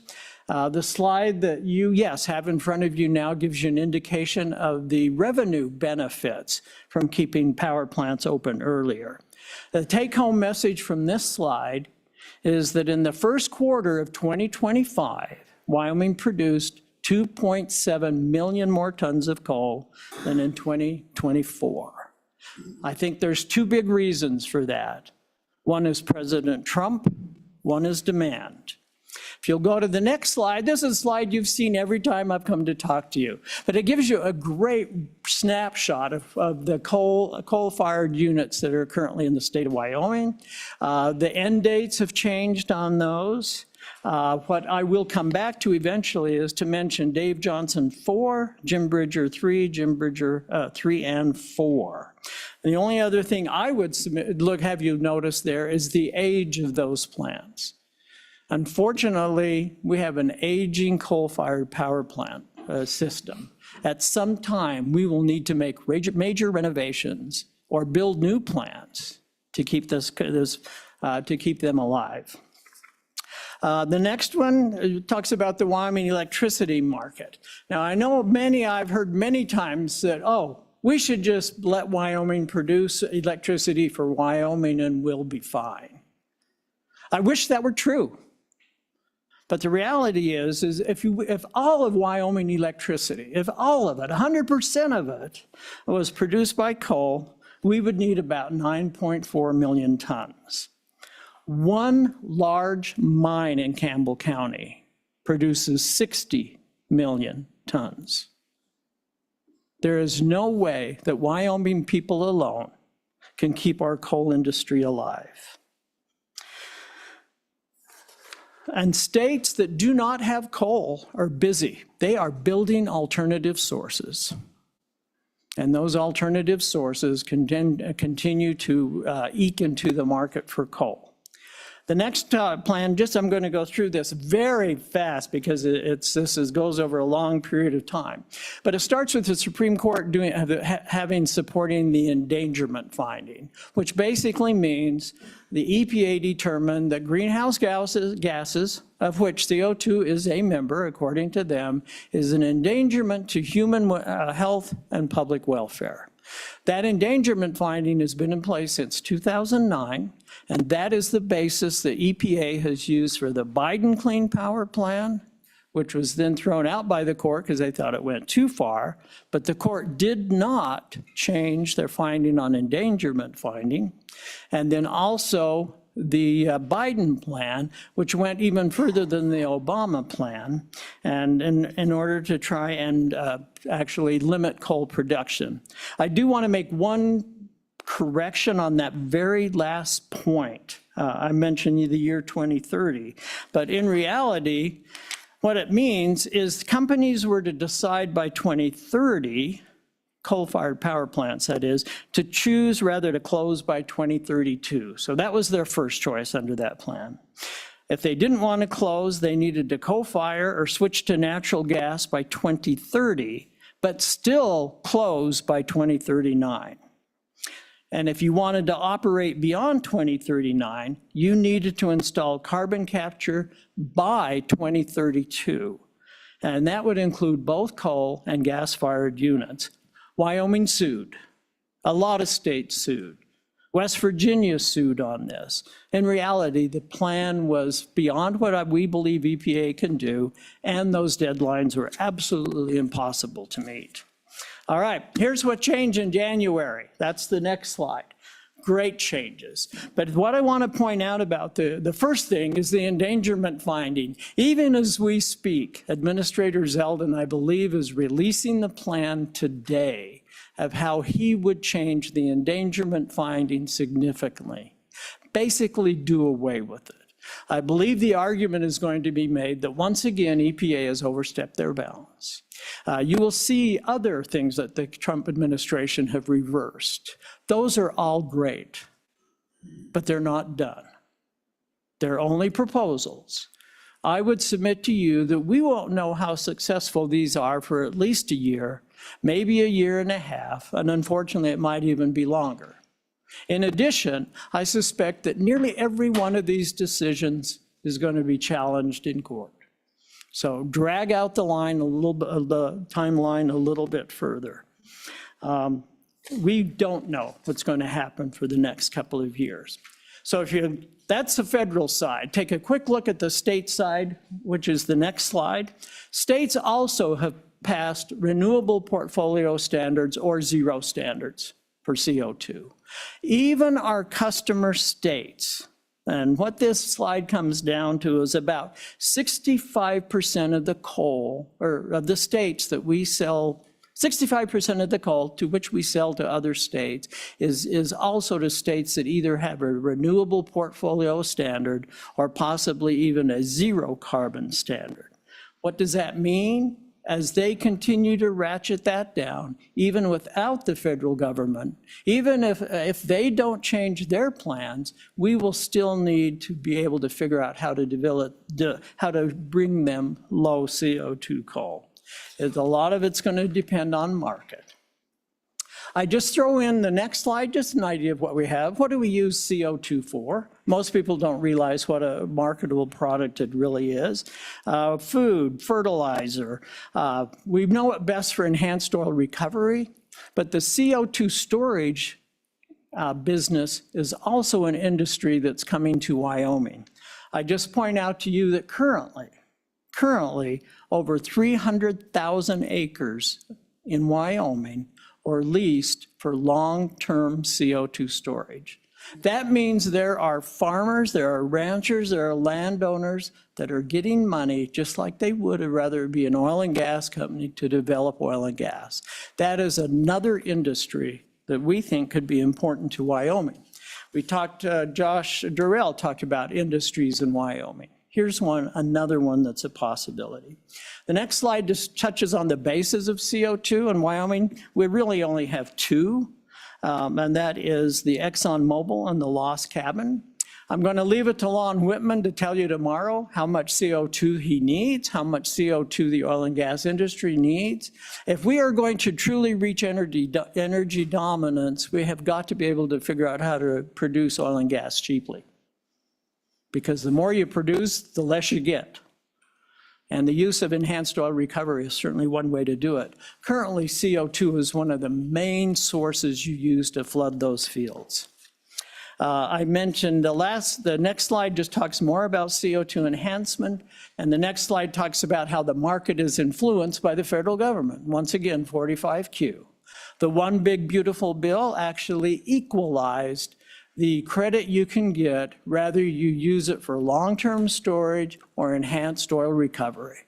So that is going to help Wyoming producers do a lot more enhanced oil recovery because of that.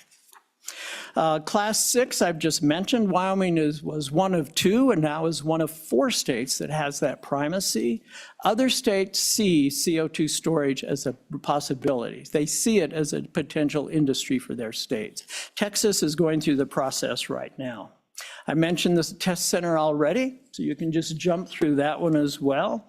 And now we get to the point where you all wanted to talk about. It took me a while to get here. HB 200 overview. Again, what it did was require utilities to evaluate CO2. I would submit to you that these regulated utilities would not have done it. Their IRPs indicate that they would rather sell or just mainly switch to gas, which again is an option, or I'm not sell, but would rather close rather than keep those plants alive.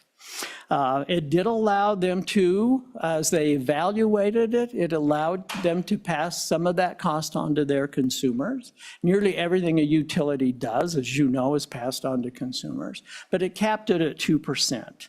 And it even allowed it encouraged companies to find partners, and it allowed them to even use some of that profit, if they make a profit, to help in their rate of return. Is it getting results? I would tell you yes, because I don't believe these companies would have changed course. I don't believe some of these companies would have actually looked at CO2 capture to see if it was economical. They may tell you today it isn't economical. If it isn't economical, they're not going to put it on. The PSC is not going to, approve it. So, but at least they now have a choice. However, PacifiCorp has determined that on Jim Bridger, which I mentioned earlier, units 3 and 4, that now may become part of their preferred portfolio, which may, and I'm going to leave this to PacifiCorp to talk about, but which may allow that cost to be spread out further than just Wyoming customers. I would say without HB 200, Black Hills wouldn't have been looking at producing hydrogen from coal. And I don't think Cheyenne Light and Fuel would be considering a project you're going to learn about later today. So it's had effects. So is it still necessary? Certainly the federal policy is changing. If the endangerment finding goes away, that's a whole new world. Market preferences may not change, but the thing is, we do not know that. We think it's important to continue looking for state solutions, which has always been the Wyoming way. The only thing I would also point out in the bill, page 5, little v, those are pretty important sections about how the PSC evaluates renewable sources as well. You might want to look at that if you really want to get rid of that or not. So that's just one thing I point out to you in the bill. And finally, it is potential solutions. You have, and you've shown me before, at least one of the chambers has shown me before, that the votes are there to repeal this. I recognize it. We do it. My preference, and frankly, the governor's preference is you don't. Let it work. But there is room for compromise.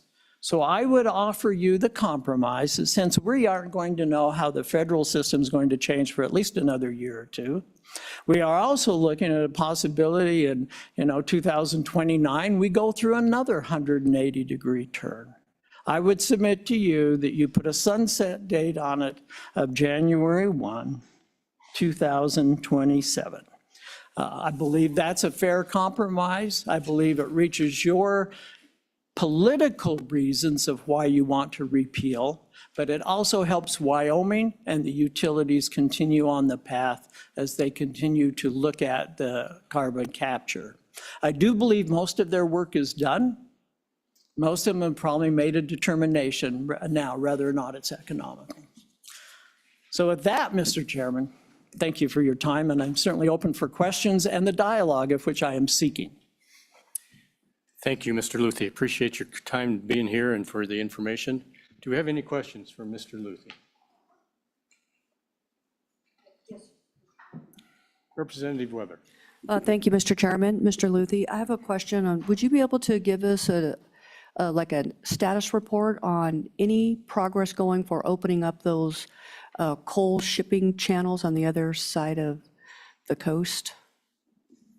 Mr. Chairman, Representative Weber, I can give you, I'd love to tell you we're ready to reopen the Washington port. I would love to tell you that. I suspect that we are going to still make some efforts to do that. Vancouver does allow the shipment of coal, I believe about 5 million tons. But right now that coal is coming out of Montana, the Spring Creek mine. We are looking at how to, if we can assist some way to get some of the PRB on that line as well. And then the other port that we're looking at in conjunction with Utah is in Mexico, in Baja, the Guaymas port. I am told that the other major railroad could deliver coal from the PRB to that particular port. I'm hoping Utah set aside about $40 million to continue looking at that port for them. They have asked us to join them in their efforts, and we will do that. Follow-up, Mr. Chairman? Yes. Thank you, Mr. Chairman. Mr. Luthi, would you please remind me what we have done in the state of Wyoming to encourage the Washington ports to be reopened? And Mr. Chairman, and pardon me for cutting you off, Representative Weber. It has been some time since we have been working with Washington. As you know, we filed a lawsuit straight to the Supreme Court when they denied the permit the first time, the Supreme Court declined to take the case because the company at the time had gone bankrupt. We understand the port is still there. But right now, frankly, the problem's Washington. Representative Campbell. Thank you, Mr. Chair, and thank you very kindly for being here. Have we looked at any opportunity to secure contracts across the USA? When we're talking about onboarding, as the president is, all this manufacturing, we're going to need that immediate power. And so I guess, have we looked to work with other states to secure contracts for our thermal coal, number one? And then just, this is a kind of a secondary question, but have we looked into opportunities where we could, I know that there's blending technologies out there to blend thermal coal to go with metallurgic coal. Have we looked into those opportunities? Thank you, sir. Mr. Chairman, Mr. Campbell, once again, great questions. As a rule, we leave it to the companies to make those kinds of decisions. And if they need assistance from the state of Wyoming, we're glad to offer that. But contracts have been extended, is what I understand. One of the things we did is enter into an energy compact with Utah and Idaho, where the three states together will start to work on how we do a kind of an intermountain energy regional approach. Thank you very kindly for your time. No further questions, Mr. Chair. Mr. Luthi, can you tell us more about that energy compact? What has been done since? Because that memorandum was signed early this year. What's transpired over the past few months and what is planned? Mr. Chairman, way to put me on the spot. That's my job. That's what I thought. I would love to tell you more has been done. There's been a change of personnel in Utah. We're getting a new person. We followed up on the YMES port of how to work with them. I am scheduled for phone calls within the next couple of weeks, and I will probably be giving them a draft outline of what's important to Wyoming. Thank you. So going back to your future Wyoming coal generation slide, the vast majority of these are scheduled to be converted to natural gas. There's only two that may be CCUS, and that maybe is pretty heavy. But as we convert from coal, Wyoming coal to Wyoming natural gas, we can all say, that's great, it's still Wyoming fuel. But as we compare coal versus natural gas, what is the impact to jobs? Are they equal? The same number of jobs will be maintained in Wyoming, regardless of which fuel is used? In other words, will we lose jobs in mining jobs as we convert to natural gas? Will the jobs be the same, or overall, big picture jobs in Wyoming, will they be reduced as they're converted to natural gas? Mr. Chairman, thank you for that question. Although I sort of believe you answered it right there as well. While I may not have the exact numbers, it just seems logical that a mine job, a coal mine with miners, has fewer jobs available than, say, an oil and gas system. So I would say that I agree. I mean, you're still keeping it in a fossil fuel, but it isn't coal. And that's why I think we maintain our interest in keeping coal viable. And so what I'm reading from that is we create more jobs by keeping coal than converting to natural gas. Mr. Chairman, if I might, I think we could also say we maintain more jobs. Good. All right, thank you. Senator Cooper, please. Thank you, Mr. Chairman. Mr. Luthi,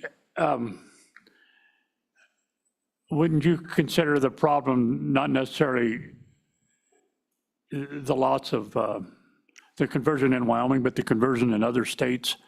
There's a state to the southeast of us that's in the process of closing 6 coal-fired plants right now and replacing them with natural gas. And it's not Wyoming natural gas, it's natural gas from their state. So in my opinion, it looks to me like the problem is not necessarily what's happening in Wyoming, but what's happening in other states. Is that a fair analysis? Mr. Chairman, Senator Cooper, I do believe it is, but here's what I would add. I mean, if the states are changing because they're concerned about the CO2 footprint, Wyoming can help with that solution. If we get the technology and the cost of that technology down on carbon capture on a coal-fired power plant, then we can give that technology to those plants that are out in other states.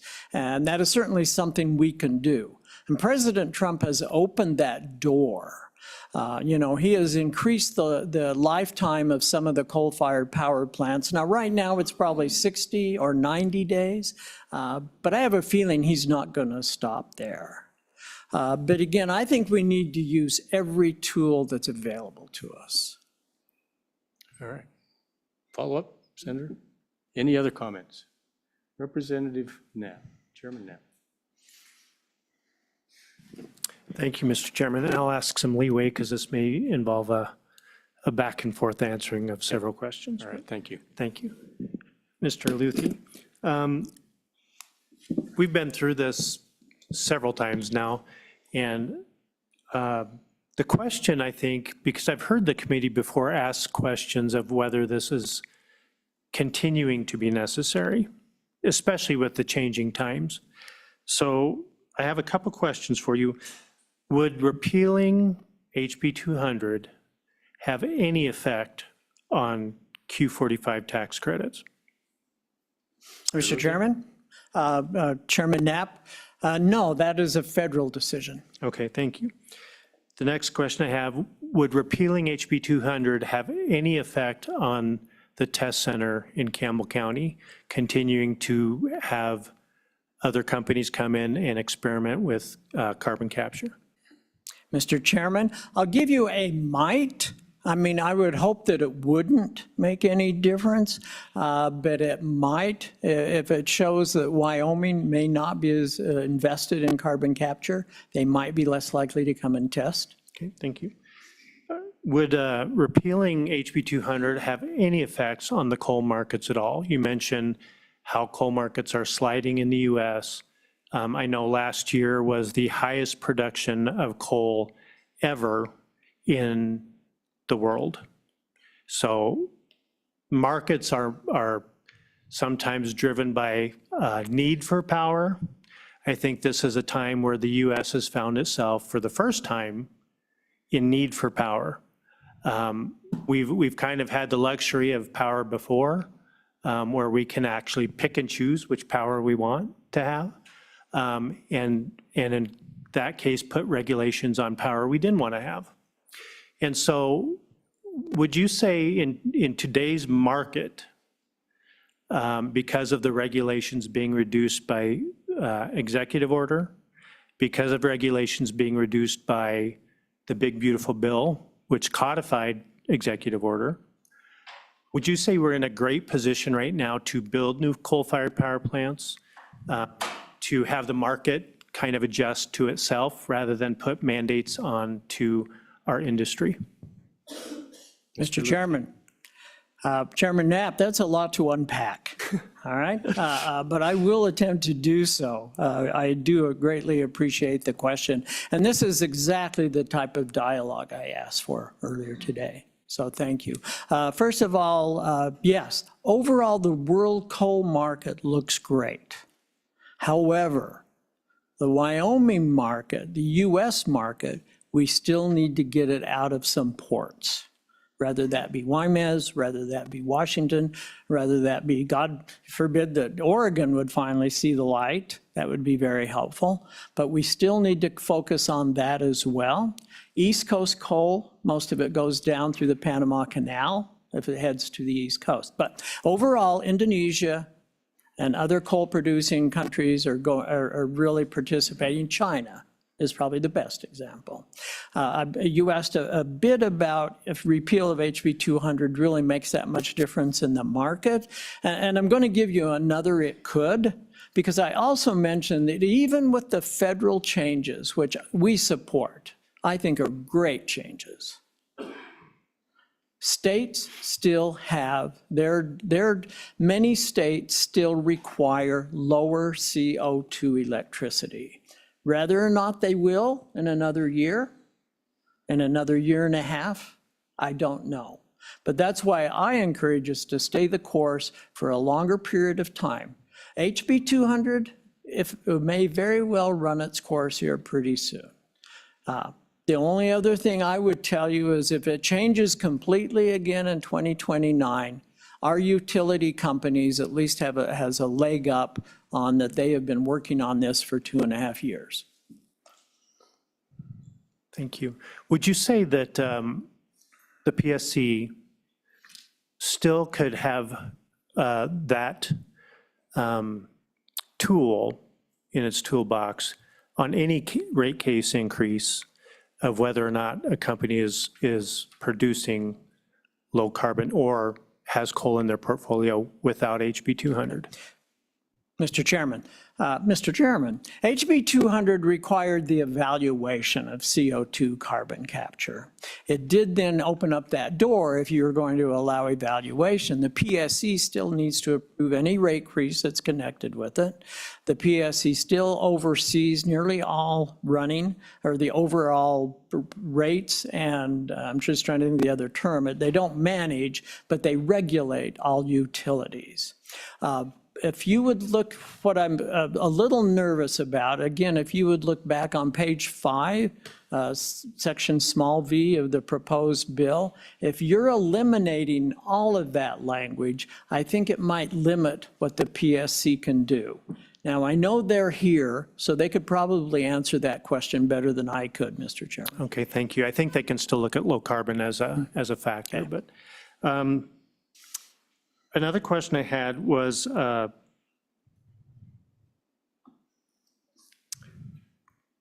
you mentioned states around us, and I agree, California, Washington, Oregon, those states already have in their portfolios a lack of fossil fuels or a ban on fossil fuels. They do still buy coal through the back door, and they buy it very expensively. Similarly, with power, Wyoming exports over 70% of its power. Power companies quite frequently have come to us and said, the reason for these massive rate increases is buying spot power on the market, which actually comes from coal and natural gas. Mm-hmm. They just buy it at an extraordinary rate because they have no long-term plan with it. Would you agree with that? Mr. Chairman, and again, Mr. Chairman, I believe I'm on the verge of agreeing with that, but I would like to talk it through with the utilities. They're the experts in this area. I do know, and I mentioned earlier, and let's use California. I mean, God bless them. They still take coal and they complain about it every day. But the reality is last summer, when often California had rolling blackouts before, they went, as my understanding, pretty well went the entire summer without a blackout using their alternative methods. That makes me nervous. I think we want to make sure that they're still going to buy our coal. And and the only way they're going to still buy it is if we lower the CO2 effort from it.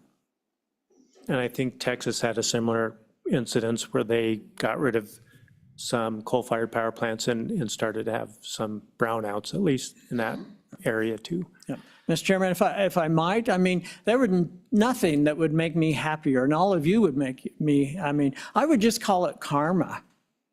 If all these states, that have been whining about coal, find they have to buy it, that's karma, right?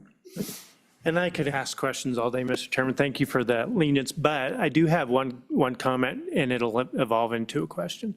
So the concern that I have is HB 200 basically was a mandate. It said you will either have a plan or show a plan why you are not using low carbon sequestration or carbon capture. You'll have a project, or you will show that you're using some alternative energy source, for instance, nuclear, those types of energy sources in your portfolio to show why you're not doing a carbon plan. That has cost money, whether it's the plan itself, which is millions of dollars, the implementation of a plan, which is in some cases up to $1 billion to put a plant beside a coal-fired power plant. And these companies have kind of been put in a situation where they're given a have to, okay? That costs money. It costs money for them, but more importantly, it costs money for the rate user, the end user. So we have had increases in cost for that now. We'll have increases in cost for that if we keep this into the future. And that is my concern, is that it's easy for us to sit here and say, let's play this out. The world is changing rapidly. The new administration has released the yoke off of Wyoming to build new plants, to get rid of this mandate, which they got rid of their mandate nationally. Why wouldn't we, I guess, why wouldn't we follow suit? Why would we continue to charge the end user for something that probably will not pan out? And the market for CO2 is taking care of itself. That is a commodity that companies will decide on if they can profit or sell it. It's needed, even in Wyoming. So why not let the free market actually take care of that and get rid of the mandates that our own federal government has gotten rid of? Why wait and charge the taxpayer, or not the taxpayer, eventually the taxpayer too, and end users of energy more money in Wyoming? If you can answer that. Mr. Chairman, I think that comes right down to, of all the questions you've asked, that I think is the most thought-provoking of it, and I appreciate that. Again, that's why I took you back why HB 200 was passed in the first place. Utility companies now at least have a basis for understanding whether or not this is economic or not. I disagree with you to some degree that they actually had to do a project.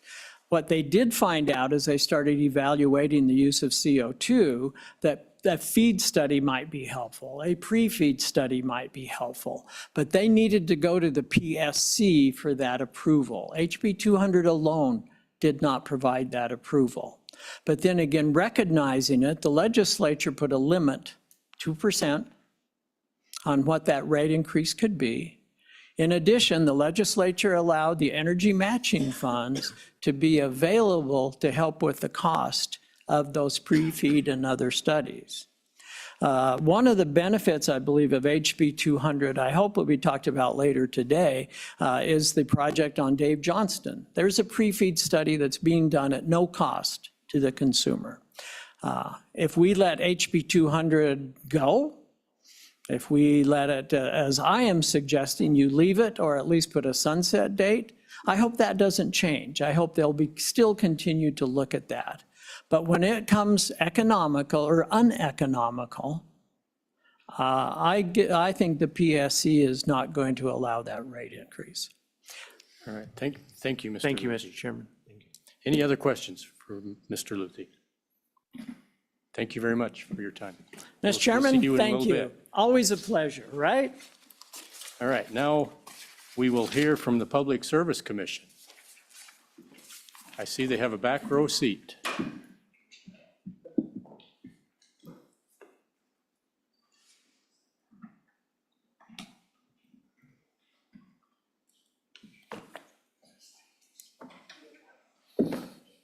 Thank you for being here. Thank you, Mr. Chairman. I'm Chris Petrie. I'm Deputy Chairman at the Wyoming Public Service Commission. And with me today is Mr. John Burbridge, our faithful Chief Counsel. I'm happy to be up here to talk to you about this after so much of the context and the big picture discussion has occurred. Mr. Luthi really lays that out, and the context is really important here. You know, it was a bit of a shocking moment in 2019 when this all when this discussion sort of began with the IRPs that the commission was served with. It was at the least very unnerving. And we had a very unusual proceeding around that IRP that involved some of the biggest and most heartrending public comment hearings that the commission has ever conducted. There was quite a crowd in Kemmer, and people were not, their comfort level with what was being discussed was not very high. As you all know, I believe, the Public Service Commission is not a policy generating operation. It's a policy implementing shop, agency. And the principal policy that we concern ourselves with is expressed in Title 37 of the Wyoming statutes, courtesy of the legislature many years ago. And that's to make sure that there's safe, adequate, and reliable service at just and reasonable rates throughout Wyoming for utility customers, including the customers of the electric utilities and including the 2 investor-owned electric utilities that own facilities that are subject to the House Bill 200 requirements. House Bill 200 and the implementation of it touches on a couple of components of that main mission, and I'd call those out as the adequacy and reliability component and the just and reasonable rates component. As Mr. Luthi noted, there's a 2% cap on the surcharges that might be charged to cover the expenses that the utilities incur as they perform their duties under the House Bill 200 requirements. Since House Bill 200 took effect, the commission adopted rules, has held a series of public proceedings in the case of both utilities to implement this policy, and that includes having established some quality and reliability standards to see that we have a benchmark below which we do not intend to see our service quality or reliability fall. There is a rate component. It's, as it said, it's capped at 2%, and that has ranged from 0 at times to, we've got a proposal now for Cheyenne Light to collect a 1.4% surcharge for a period to collect. I think it's right around $4.5 million over a period. Rocky Mountain Power is currently at 0.12%.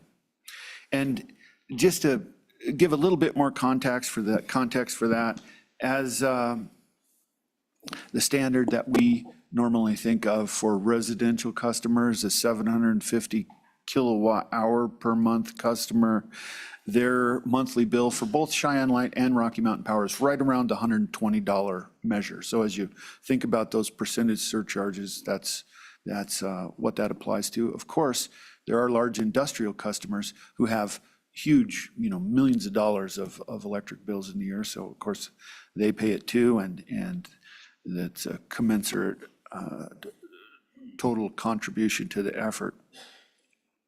So far in these proceedings, the commission has not established any non-zero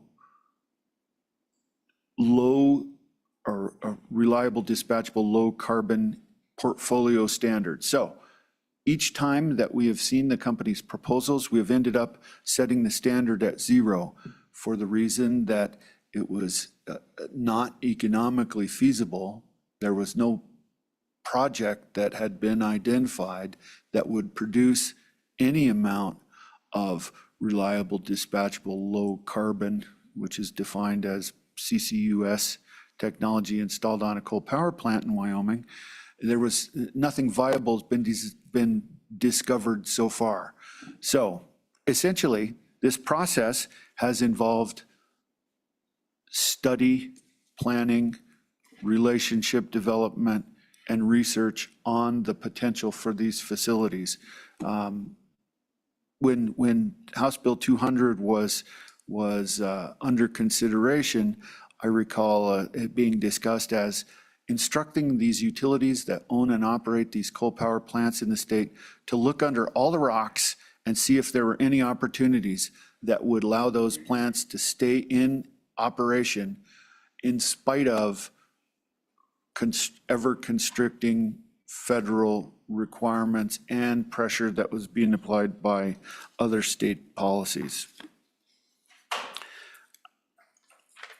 So, as I said, there has not been a project, and I'm sure you've all seen some of these numbers. We've talked about $500 million or $1 billion costs for the actual construction of plants.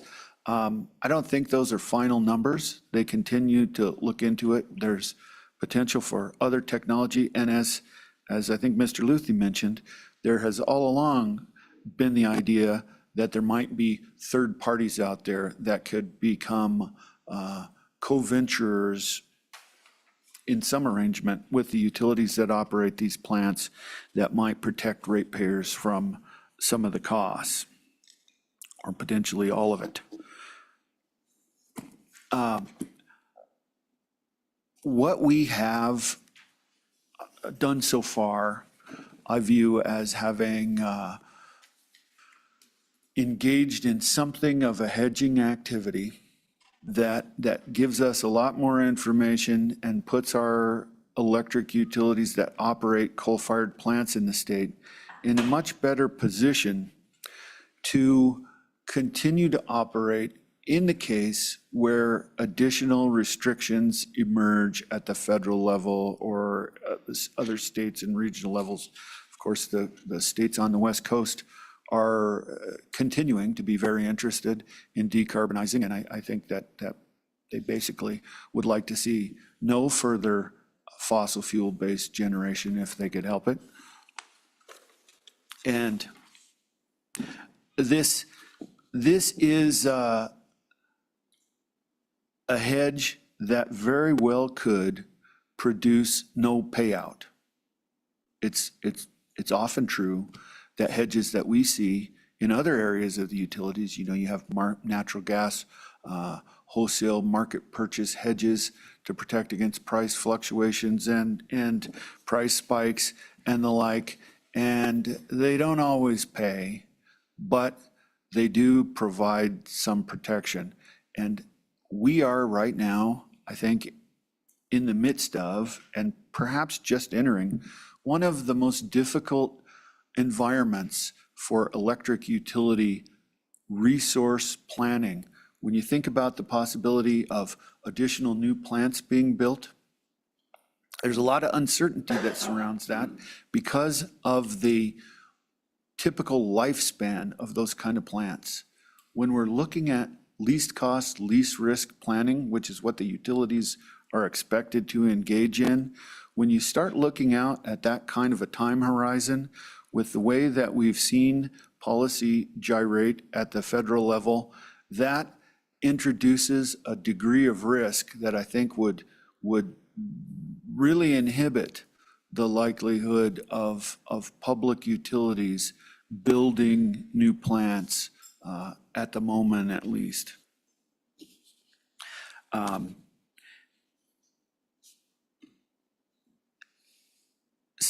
Natural gas conversions, that came up, and I'd just like to address that briefly. The idea of converting natural gas or converting coal power plants to natural gas, it does have some benefits. That leaves you with continued reliable and dispatchable power, but it does expose electricity customers and the utilities to a much more variable fuel cost than we're used to seeing with coal-fired power plants. We had just 3 or 4 years ago, everybody referred to it as Winter Storm Uri, when there were some very extreme price spikes in the natural gas market. Not all utilities were protected from that. That bled through to some generation plants that were relying on gas that they were purchasing during that price spike. And that was, for us, not too terrible, but other parts of the country, it did strike hard. We had some natural gas utilities incur nearly a year's worth of commodity costs within a space of about a week, which presents some real difficulties for the utilities and the customers, because that's a bill that ends up having to get paid. It's kind of frightening to think about that becoming an aspect of electricity utility service to a really high degree. I mean, you can protect and hedge against it and make supply contracts that will not expose you to the full brunt of an event like that, but it does add an additional piece of cost risk.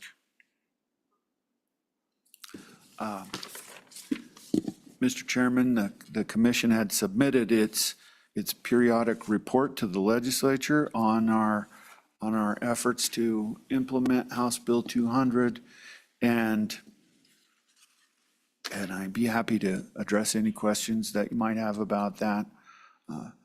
Short version of my long rambling here is that this appears to provide something of a hedge in a very uncertain planning environment. We have load growth that many believe we're going to see at an unprecedented level. It's a different type of load growth. We've got federal policy uncertainty. We've got the other states in our region that have policies that are much different than our own, and we really do face a difficult planning future in the next several years at least. And so it may be that the hedge that comes from continuing with House Bill 200 would be a worthwhile hedge. You can't ever guarantee that a hedge is going to pay, though. All right. Thank you, Chairman Petrie. Any questions for the chairman? Chairman Knapp, please. Chairman Petrie, thank you, Mr. Chairman. That 2% cap, is that a lifetime cap or is that an annual cap? Mr. Petrie? Mr. Chairman, Representative Knapp, that, to my understanding, is the cap for a surcharge rate. So For a rate increase? It's an ongoing cap, or it's an ongoing surcharge. So under the statutes, as I understand it, we could have up to a 2% surcharge on electric bills to pay for the implementation of House Bill 200. So every time a rate increase, oh, I'm sorry, Mr. Chairman. Go ahead, follow up.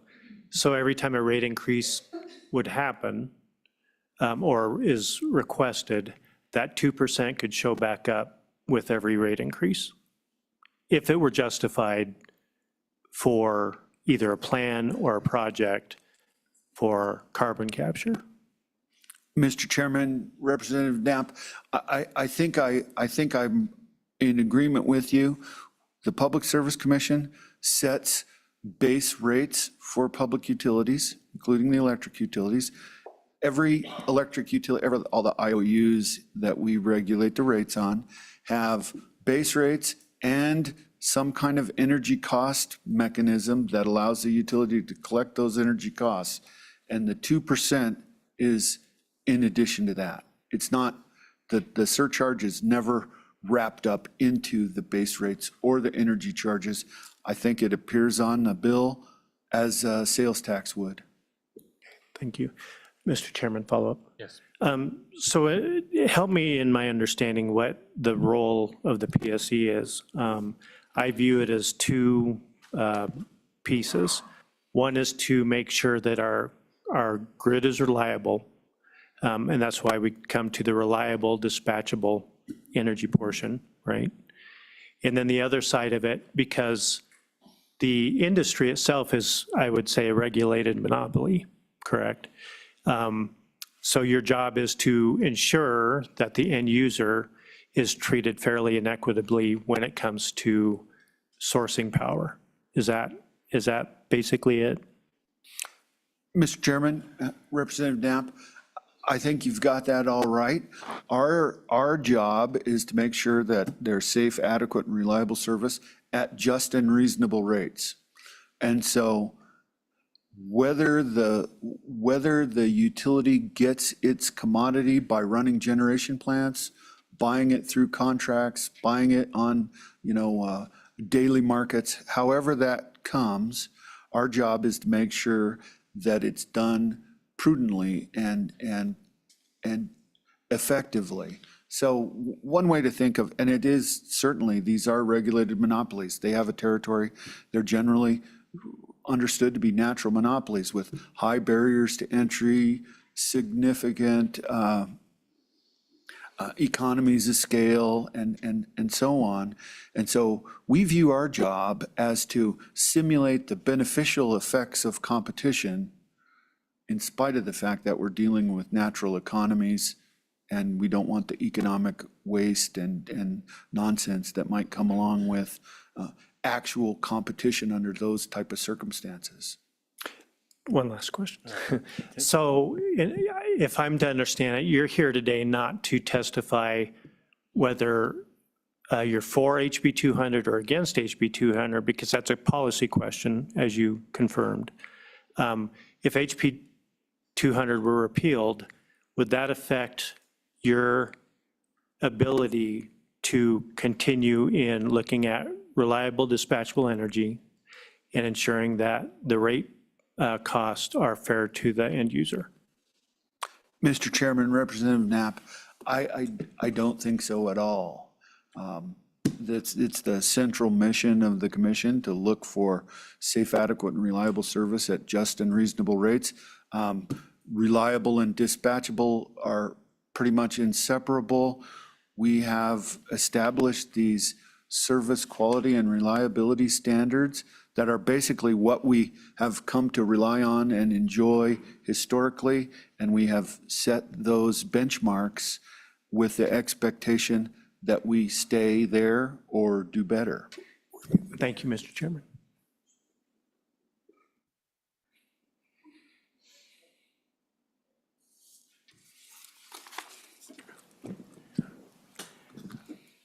Mr. Petrie, any other questions for the chairman? Down here.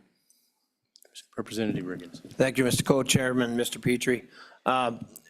If we eliminate this language, would these utility companies have customers in other states, Xcel, Black Hills, et cetera? Do the other states, are they still going to be following these instructions at other states, and those costs still going to carry over somewhat to their customers all over there, including here in Wyoming? Chairman? Mr. Chairman, Representative Riggins, I don't believe that any of the other states are currently requiring their electric utilities that share a service territory with us to explore carbon capture, use, and storage specifically the way that we are. Some utilities may very well be doing that. That may very well be ending up in their rates somehow in other states, but I don't think that repeal or continued existence of the House Bill 200 standards would really have any effect on that. Okay. All right. One question I have, Chairman. If a utility goes to full CCUS and installs some of this equipment, and we heard through your testimony, it could be as much as $1 billion per unit. If they do multiple units, we can multiply that, economies of scale in play there. But it also reduces the generating capacity of those units by what I've heard is almost a third of reduction or somewhere in there. So hopefully with our multi-state protocol and our interstate compact, we'll be able to spread that cost out to some of the other states, 6 states. But I've heard feedback that they may not be willing to participate in those true costs. So if we were to expend, if one of our utilities were to expend $1 billion and some of these other states refuse to participate in that cost, who would bear the brunt of that cost? Would it be the Wyoming ratepayers that would end up paying for that possibly solely by Wyoming ratepayers? Mr. Chairman, I think that is a possible scenario, that if we identified a project like that and authorized construction of such a costly plant, as it stands today, it may not be possible to get other states to pay. They may view it as a state initiative that is the exclusive responsibility of Wyoming. I think that has a potential to change as we see CCUS projects appearing in Rocky Mountain Power's most recent IRP and updates. So that's a bit of a moving target. I think that if you're talking about today, if we built it today, I think that we would get a lot of resistance from the other states to pay for it. And the company would have a lot of trouble getting other states to approve the construction in the first place. So it sort of depends on how things play out, how the costs, what the costs actually amount to at such time in the future as we might have an opportunity to consider an actual project. So, Mr. Chairman Petrie, HB 200, by what we're doing as a legislature, may be forcing us down a pathway that could cause a significant rate shock to our own ratepayers here in the state of Wyoming that we are putting upon ourselves. Is this a good thing, that we may be imposing a significant rate shock on our citizens when we don't need to?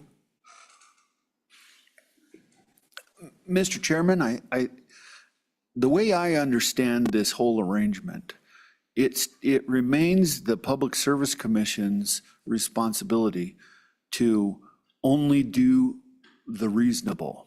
We have to have just and reasonable rates, whether House Bill 200 exists or not.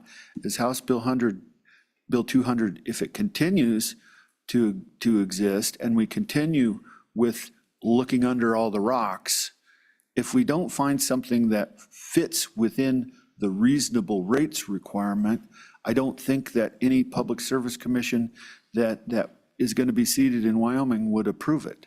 So I think that the reason that you won't see a painful rate shock from a CCUS project is that if it's not economically reasonable, then the commission, and if you don't have, for example, other entities carrying the part of the cost, other states willing to accept that as a joint resource with joint cost responsibility, then I don't think that you would ever see it approved by the commission. All right, thank you. Any other questions? Representative Knapp. Mr. Chairman, thank you. As a follow-up to your question, isn't it a catch-22 then? Because if I were a power company and I went through a plan and then I decided to do a project and I felt that that was viable, wouldn't I have almost a right to claim that in my rate increase and expect that that would be accomplished? And if not, if nobody has come up with a plan yet, and it's been, what, 5 years, if nobody has even gone beyond a plan, aren't we really wasting a lot of time and money based on conjecture and what we've heard as hedging bets? We're kind of in a catch-22 then, would you say? Chairman? Mr. Chairman, Representative Knapp, first, we've had the utilities identify their most viable projects and conclude and come to the commission and tell us, this is the best project that we can see for our system today, and we think it's too expensive. So we don't propose it. We ask you instead to set our portfolio standard for reliable, dispatchable, low-carbon power at 0, and we continue to look into it. We continue to explore the potential. So if a utility comes into the commission and has identified a project, an expensive project, and they are eager to build it and provide a portion of their service through reliable, dispatchable, low carbon, House Bill 200 process derived generation, it'd be evaluated for cost effectiveness. And so they wouldn't get the go-ahead to proceed with that plan if it was an unreasonable cost. And so I take your point. We've been looking, the utilities have been diligently looking into this for several years now. And we have not seen the project that comes with a price tag that Wyoming ratepayers could shoulder. All right, thank you, Chairman. Any other comments? Any other questions? If not, Mr. Burbidge, do you have any comments you'd like to make? Thank you, Chairman Heiner. I have no comments to add to All right, thank you. Chairman Petrie's comments. All right, thank you. Thank you for your participation. Appreciate you being here. We're a little bit behind schedule, so let's go on to Rocky Mountain Power.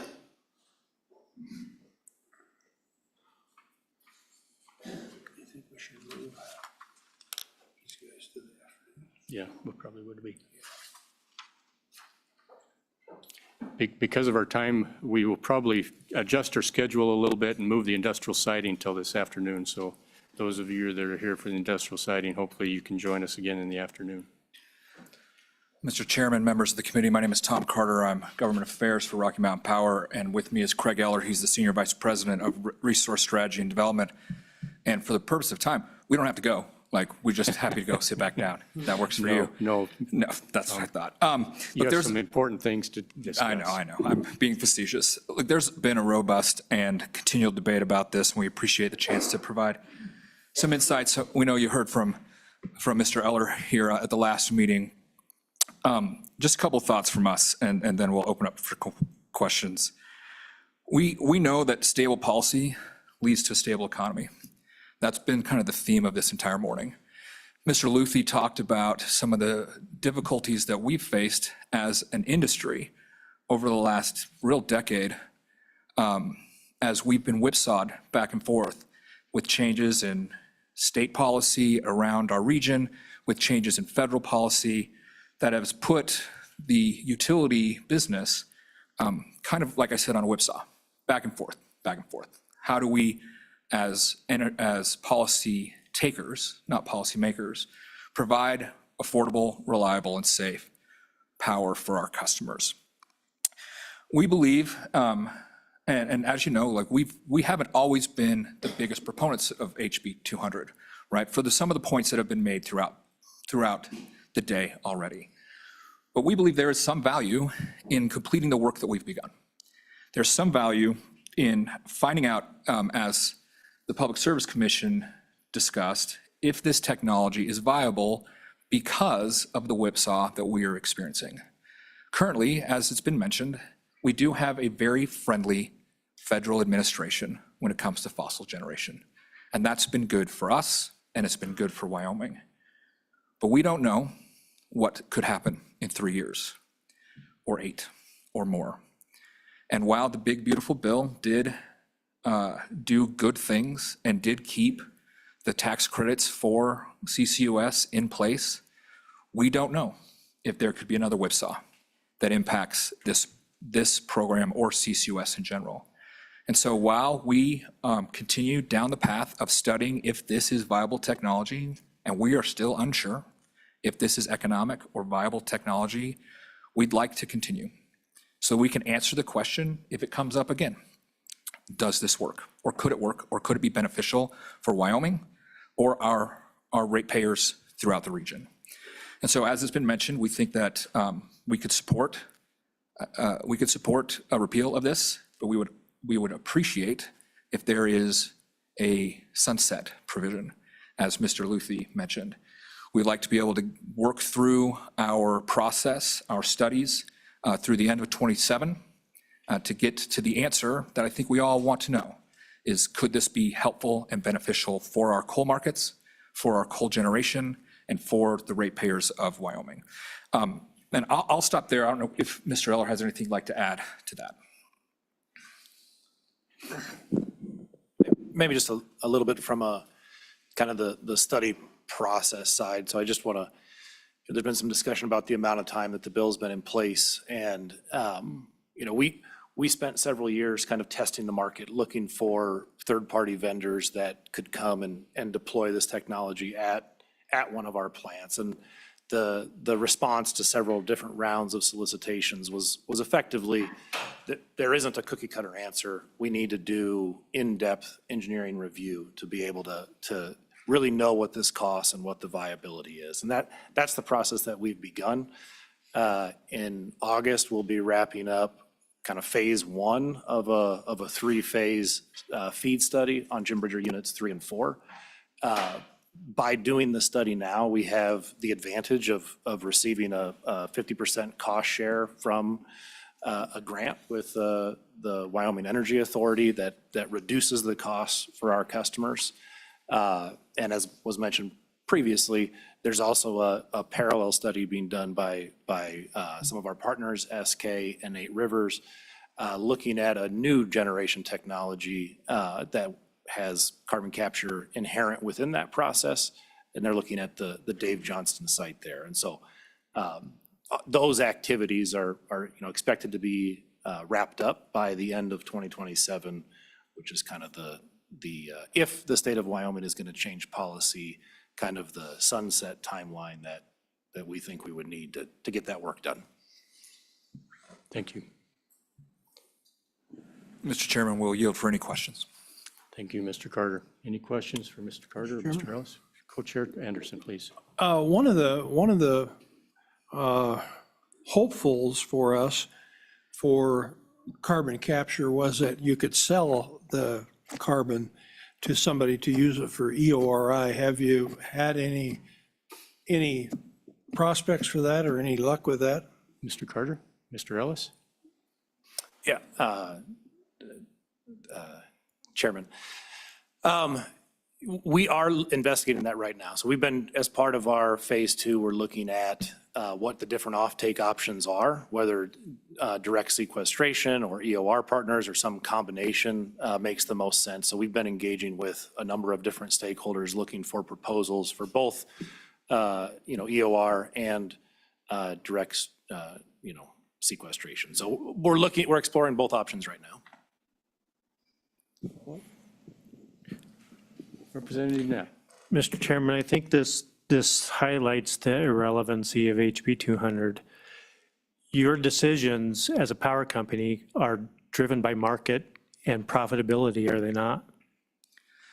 Mr. Chairman, there are a number of things that drive our decision-making: affordability, reliability, safety are our guiding principles. And as you heard from the Public Service Commission, I mean, we joke, Mr. Chairman, Representative, that we don't run our business. We provide information to the people who do, and that's the Public Service Commission. But yes, we are constantly trying to find out and divine what will be the best opportunity for us, for our customers, whether it's what generation mix, what policy mix will keep their rates low, provide them with the safest power and the most reliable power. And so I think that drives us the most, but also as it relates to how we can get those costs recovered through our processes. I think that would be what drives us. Mr. Chairman, just a quick follow-up, sorry. So just 2 direct questions. Would the repeal of HB 200 affect at all your WEA grant of 50% matching? Mr. Chairman, I don't believe it would impact the grant itself. Okay. And then second question, would the repeal affect your Q45 tax credits at all? Mr. Ellis? Mr. Chairman, it would not impact the 45Q tax credits. Okay, thank you. All right. Any other questions? Okay, Mr. Carter, I'm not seeing a lot of other power plants pursuing CCUS throughout the country. And you've got 2 very large ones that you've penciled in for 2030. And I realize the study isn't complete yet, and that's ongoing. Maybe by October, you'll have some definitive answers. But with the knowledge that you have today and the engineering studies that you've been working on today, without the push that the legislature is kind of forcing you into, would you really be converting Jim Bridger 3 and 4 to CCUS without this HB 200? Is it a risk that you would be willing to take on your own? I can do that. Yep.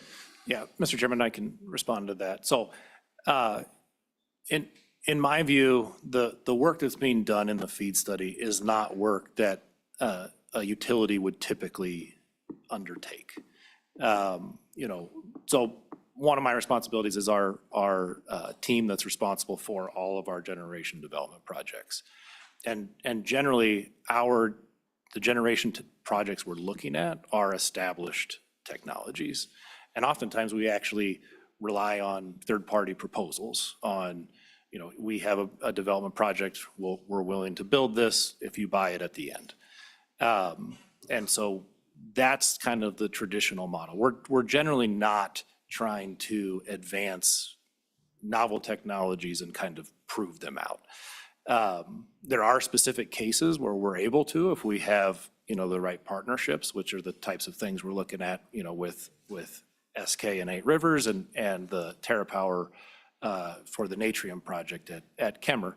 But those aren't things that we're generally directly investing in. I mentioned earlier that we spent several years kind of looking for those third-party solutions that someone else could bring to the table and say, this is how exactly you would do it on Jim Bridger 3 and 4, and those options weren't in the market. So that's where we see that there was a gap. By using the HB 200 mechanisms, we were able to come up with a plan that was reasonable to try and investigate that gap and determine whether or not it is economically and technically feasible at those units. So, Thank you. Thank you. Any other questions? Mr. Carter, thank you for your time. Mr. Ellis, thank you for your testimonies. Thank you, Mr. Chairman, members of the committee. Black Hills Energy.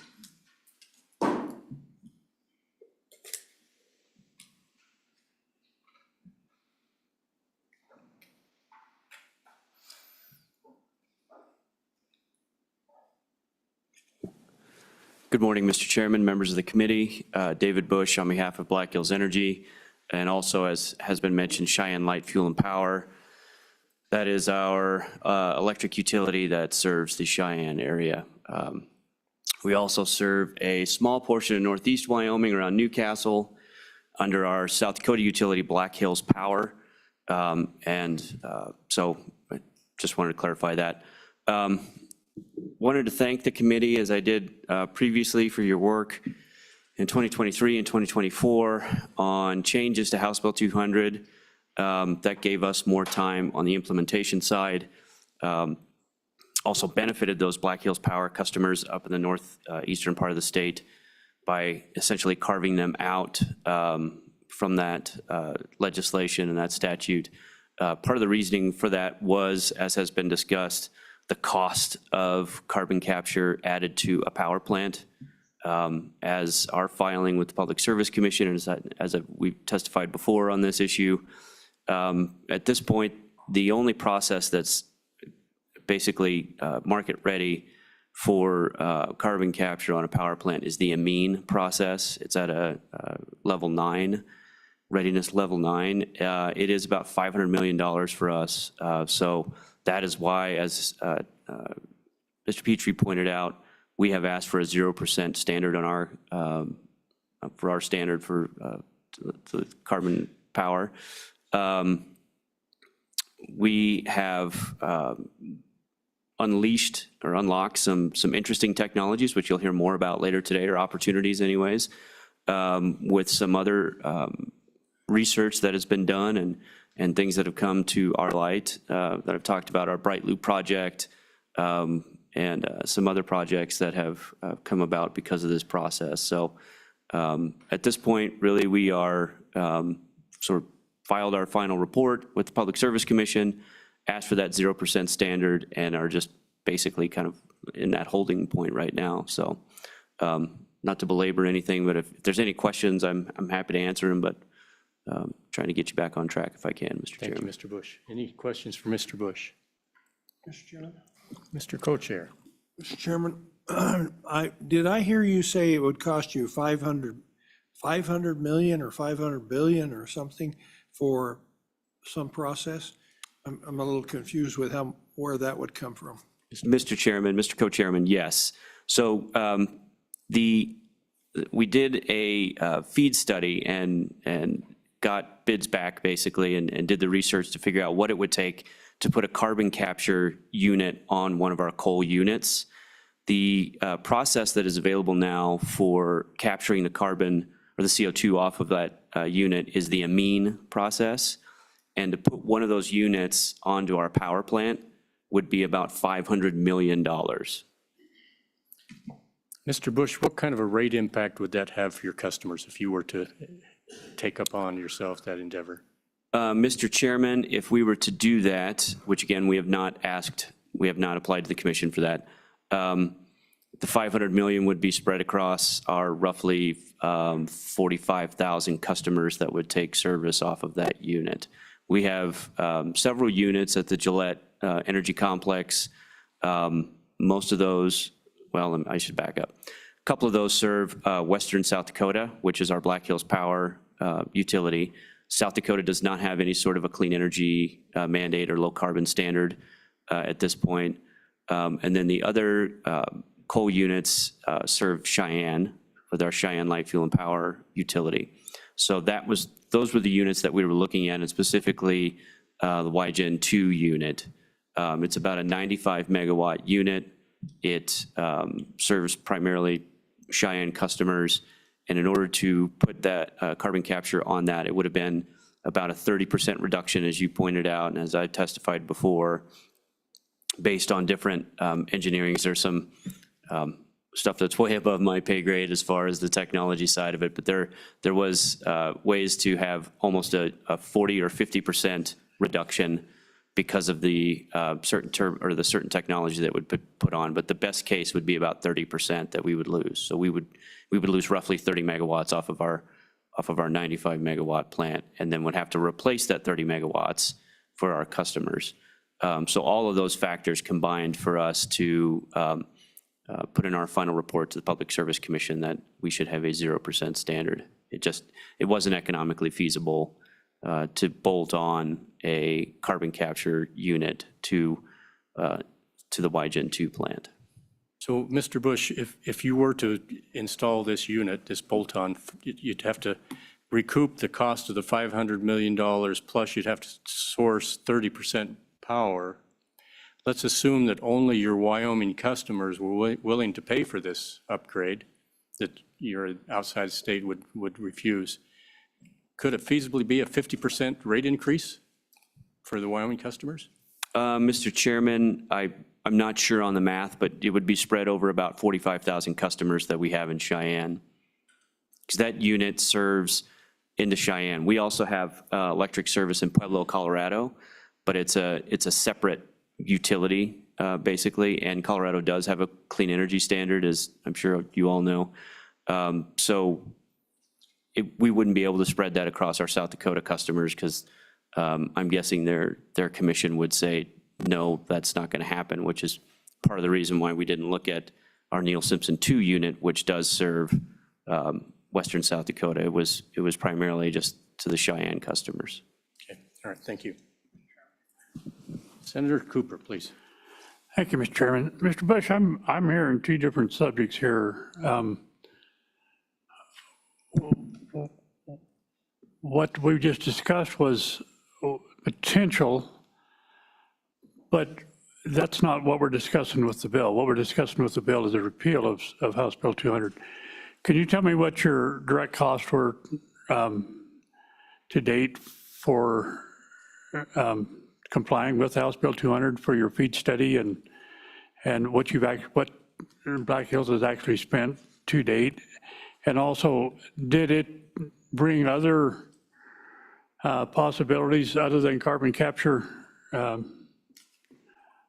or a utilization for that carbon to light because of House Bill 200? Mr. Bush? Mr. Chairman, yes, it did. And that were the opportunities that I mentioned earlier with our Bright Loop project that this committee has heard about before. That's the coal to hydrogen project that we're working on with it's a project by Babcock and Wilcox, which is a longtime engineering firm that's done a lot of energy research. We're sort of merely the site that they have chosen to do that.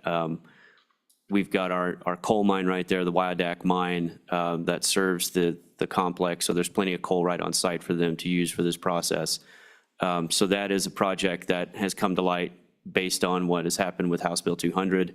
The other project is, again, one you'll hear about later from Mr. John Pope, who's on your agenda, I think at 3:30 or 4 this afternoon, to talk about carbon geocapture, his company, and what they're doing with some Class 2 wells that they've drilled next to the complex there. We did have the FEED study. We collected costs for that. There was a question earlier about the 2% surcharge.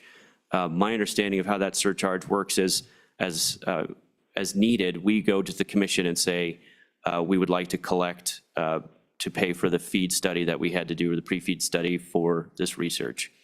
For us, that was about not quite a year, and it was roughly $1 million that we have collected and spent on looking into this implementation of House Bill 200.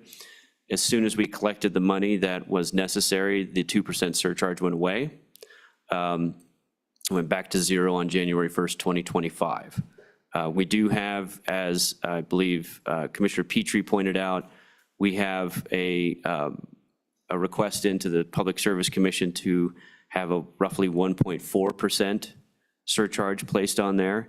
That would be to raise approximately $4 to $5 million to go after the Energy Matching Funds grant that will help with the project, the carbon geocapture project, so we can have that move forward with the money they need.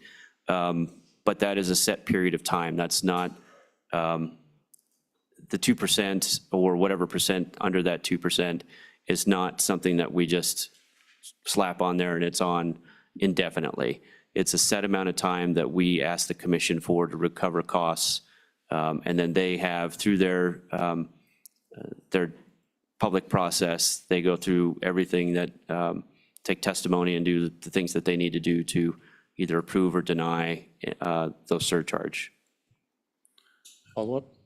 Thank you, Mr. Chairman. Mr. Bush, would you say that the coal to hydrogen project and the geocapture project probably are a direct result of House Bill 200?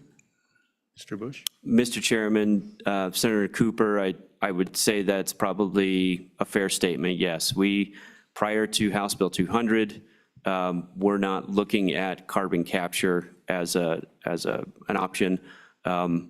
It's utilities are, as I'm learning, being in this business now for a few years, utilities are pretty conservative when it comes to their business model. We look at providing the power that our customers need and doing it cost effectively, safely, and reliably as possible. Carbon capture is something that we don't look at, as was stated earlier. R&D is not our business. Our business is providing power and natural gas to our customers. So it was something that came to us. We're excited about the possibilities. Our coal mine has at least 50 more years of reserves in it. We'd like to continue to use that asset as much as we can. So if this is an opportunity to continue to use coal, if coal-fired power goes away, and again, as has been stated by everyone, we don't know what's going to happen with the federal administrations. It's kind of been a whipsaw, and right now we do have a friendly administration, but coming off of 4 years of a not-so-friendly fossil fuel administration, we have to be as careful as we can be to make sure that our customers don't end up paying for things that they don't need to have. At this point, we are continuing to burn coal in our plants and look forward to doing that as long as we can. Okay. Representative Riggins, and then we'll come back over here. Thank you, Mr. Chairman, and thank you, Mr. Bush. Do you recall offhand, when you was talking about that project and the 500 million, how many tons per year do you recall what that was going to be for you guys to capture? Mr. Chairman, Representative Riggins, I can get that number for you. I don't have it off the top of my head, though. Follow up? Thank you, Mr. Chairman. I was just commenting on that because everybody's capturing it these days, and I'm just kind of curious, eventually how much money is going to be left in the federal treasury by the time everybody gets their tax rebates on that. Would your company qualify Q45 for that capture? I mean, if that particular project went forward? Mr. Chairman, yes, that was one of the changes that we made last year in the budget session of 2024 was to change the language under House Bill 200 in the statutes to mirror what the federal statutes were doing with 45Q, because we did hear that there potentially was going to be some changes there that would have allowed us to potentially use 45Q, or other companies, more likely not us, to use 45Q as a financial incentive to partner with us on these projects. Thank you, Mr. Chairman. Representative Knapp. Thank you, Mr. Bush.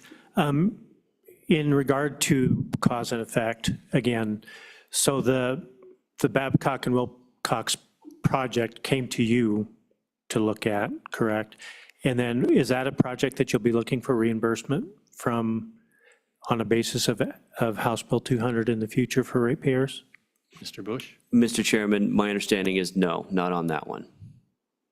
All right. Seeing no other questions, thank you, Mr. Bush. Thank you. Appreciate your testimony. We will now open it up to public comment. Legislators first. Any legislators in the room that would like to comment? Senator Pearson. Thank you for being here.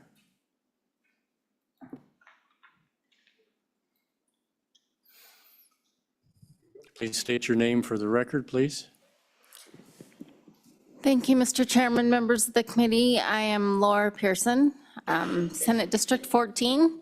I wasn't intending on testifying. I just wanted to come and learn and listen. I'm in favor of this repeal. The costs are exorbitant. I'm not opposed to CO2 for enhanced oil recovery, but I am absolutely opposed to the pipelines and wells for permanent storage. CO2 is plant food. So I don't agree in taking it out of the air. Our constituents are demanding something be done about these increasing rates.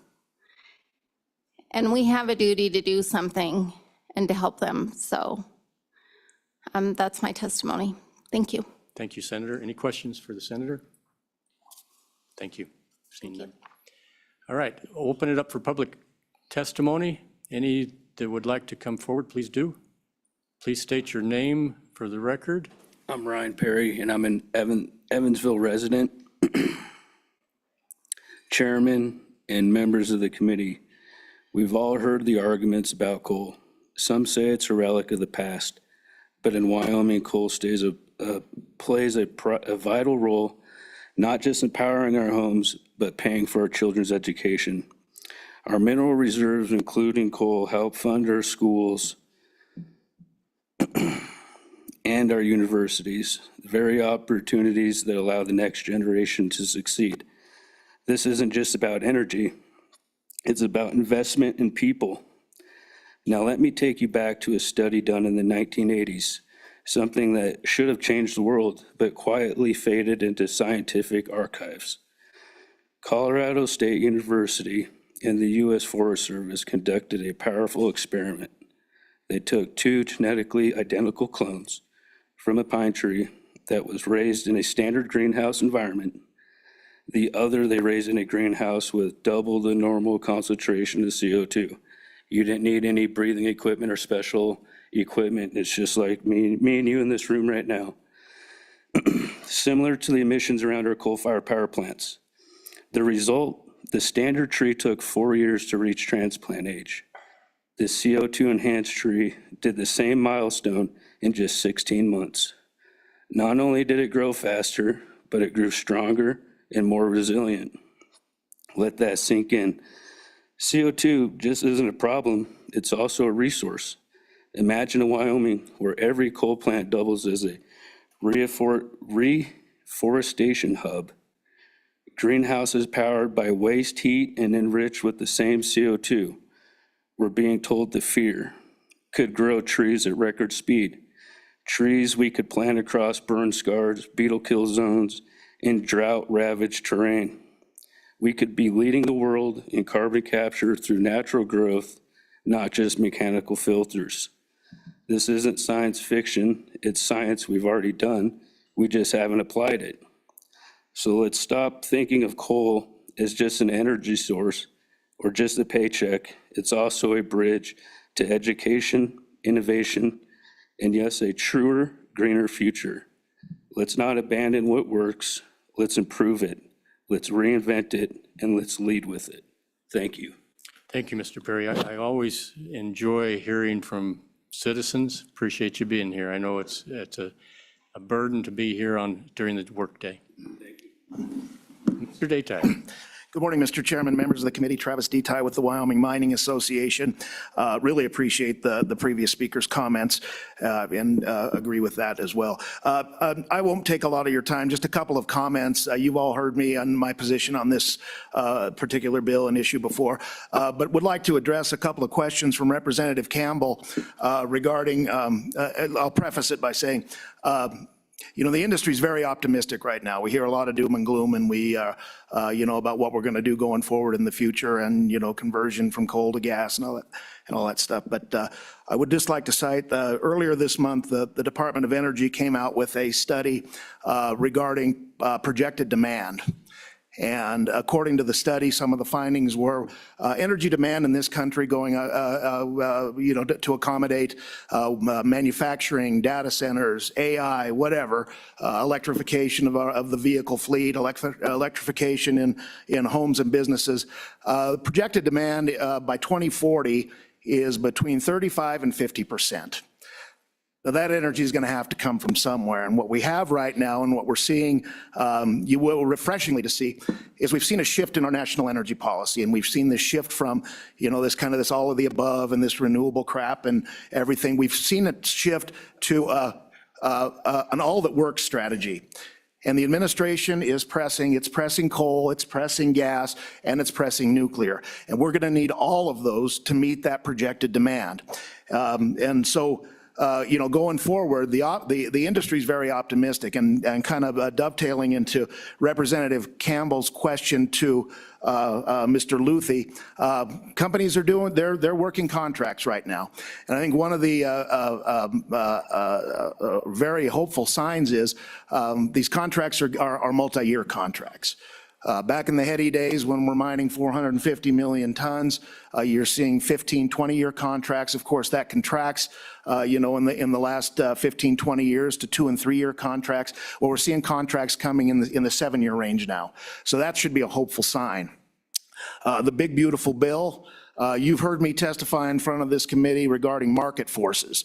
You know, we don't really have a market because a market implies choices. And when you've had one choice, that has been overregulated, overtaxed, and in the case of what we've got going on up in the Buffalo RMP area with leasing, made illegal. All that has changed. We're sailing in a different direction, and it's very, very hopeful. With the big, beautiful bill, we got a reduction in the federal royalty rate for surface coal in Wyoming. It presents a little problem for the state of Wyoming, but for the industry, it's a good thing. You guys stepped up to the plate last year and reduced the severance tax. We've right-sized the tax burden. What we're seeing from the federal administration just today, just right out now, the repealment of the endangerment finding, the whole basis of this carbon dioxide stuff. Whether it holds up, it's going to go to court. Whether it holds up or not remains to be seen. So we've dealt with the regulatory part of this. And then going forward, you know, with what we're doing, you know, looking at the leasing ban and the Buffalo RMP, that's in progress too. So we're going to be able to lease our coal. And we need to lease more coal. We need to lease more coal to meet this projected demand. The federal administration is pumping the brakes on early retirements. That's a good thing. And so, you know, your coal industry is going to be around for a while. I guess the question that remains, and you've heard me say this before, is that elections have consequences and the pendulum swings back and forth. And I think what the concern of the industry is where we're going to be in 4 years. And that's just an unknown. We got to be with that, though. But we are contracting more coal. And Representative Campbell, to your other question about blending technology, we do that now. That happens. Just a point of example, went down to a little mine mouth operation in Texas probably about 10 years ago. They took Wyoming coal and they blended it with their coal that they were doing off right off their mine mouth right there. And then, all over the country, Wyoming coal is blended with, Illinois Basin coal in certain, just depends on what the specifications for the plant is. So they are doing that already. But the future is, we're optimistic right now. The companies are optimistic. And, that's kind of the snapshot of your industry right now. So that's all I'd offer right now, Mr. Chairman. And if you'd like me to do the Susquehanna shuffle around your questions, I'm happy to do that too. Thank you, Mr. Deta. I appreciate the breath of fresh air and the sunshine you bring into our committee with you. Always happy to be that beam of sunshine. Representative Tarver. Mr. Chairman, thank you, and thank you, Mr. Deta. I got a couple questions for you. How many coal-fired power plants have been decommissioned, say, since 2010? Do you have any idea? Mr. Chairman, I don't have that information. I could probably dig that up for you, though. Mr. Chairman. Follow-up?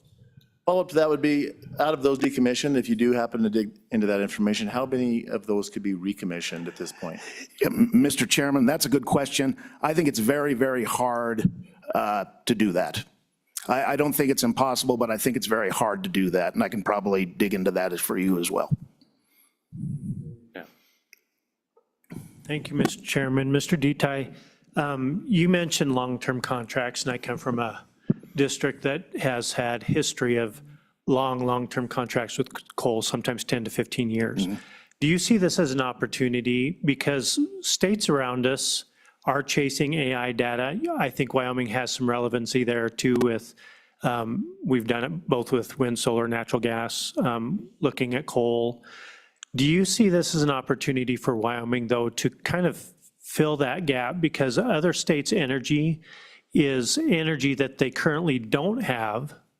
And I see us filling that long-term gap of providing long-term energy contracts with those companies to backfill with reliable, dispatchable, cheap, affordable energy. Mr. Chairman, absolutely. I think the door is open to opportunity right here, and we have a window, and we need to take advantage of it. And not only on coal, because we're going to be talking about this for the rest of the next couple of days, but with other energy sources as well. And at my annual meeting early in the month, or I guess it was in June, I don't even know what month we're in anymore. But we had presenters that said, the feasibility of building new coal-fired power plants, the next generation, or that was a pipe dream a couple of years ago. It may not be that way anymore, and we may have some folks actually taking the hard look at building some of these next generation plants that include emissions controls and the stuff that our customers in other states are demanding, because we have to pay attention to what our customers are demanding. And there may be some opportunity here, but again, there's optimism, and it would be, if it was Christmas and I had Santa Claus sitting here, and I got to give him my list, I wish we could just stop with the ping pong ball of energy policy and going back and forth and back and forth. But again, elections have consequences, and I think we all just have to keep that in mind going forward. But right now, hey, the foreseeable future looks okay. The Craig report is coming out. Our coal production is up. And, and that's a good thing too. Thank you. Any other questions for Mr. Deta? Oh, that just popped up. Thank you. Representative Lawley. Thank you, Mr. Co-Chairman. Mr. Deta, again, I too appreciate the optimism that you're sharing and that we were all hoping for, and with particularly the new change in the federal administration. And you mentioned this kind of you said that all that we can, all that works. All that works. Thank you for helping with that. And I really appreciated that, because you mentioned the importance of some of these other sources of energy for Wyoming and for the country, and as part of the president's energy agenda. And so you represent the coal industry, and I would love to hear your opinion. Some have said we have to choose one over the other, or that somehow we're hurting one with the other. And could you kind of address that? Your thoughts on that? Mr. Detail? Absolutely. Mr. Chairman, Representative Lawley, thanks for the question. Yeah, no, I don't see, and the industry doesn't see competition at all. And again, when you're looking at providing for the vast energy needs that we're going to be needing to power this country going forward, which we don't have right now, you're going to need the big three. You're going to need coal, you're going to need nuclear, you're going to be gas. You're going to need gas. They're not going to be in competition with you. We don't have enough. We just don't have enough. When you talk 35 to 50% an increase in demand, we can't power that with wind and solar because wind and solar don't work. The sun doesn't shine, you're not producing energy. The wind doesn't blow, you're not producing energy. And I thought it was interesting that, when Mr. Luthi was up talking about California, where they didn't have any blackouts, but they have perpetual rolling brownouts. Rolling brownouts happened in Ohio, they're happening in Louisiana, because we've gone down this energy path of stacking our grid with unreliable energy sources that has driven up costs, impacted grid reliability, and we can't continue to go on that road. That's third world stuff. We're the United States of America. And, fortunately, we have an administration right now that is moving forward with, the big three, all that works: nuclear, coal, and gas. And, those are the type of things. I was visiting with an official of one of my Trona companies a couple of days ago over at Frontier Days, and we were talking about nuclear, and can you ramp up, can you ramp down? Well, with nuclear, just like with coal and gas, ramping up and ramping down is not an issue. You have stuff that you have reliable power, dispatchable power that comes when you flick the lights on, the lights come on. And that's what we need to get back to on our federal energy policy, and I think we're on the right track. So, I don't see them in competition with each other at all because we need all of them. Representative Lawley, any follow-up?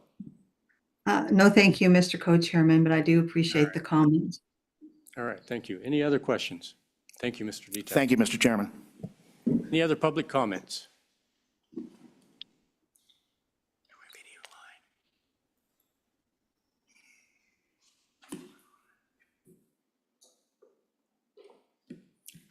Mr. Chairman, my name is Jan Loftus. I'm from Buffalo. And I just had a very short comments here to make. There was a similar bill that passed the House this year. As well, there was a similar bill in the Senate, Senate File 92, Make Carbon Dioxide Great Again. And that bill had information in it about carbon dioxide.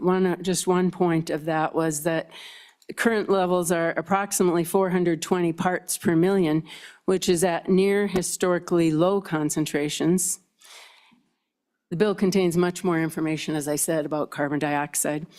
As a previous speaker ago commented, I wanted to add to it just slightly. A South Dakota farmer and chemist, Leroy Braun, says the atmosphere is at 0.04% carbon dioxide.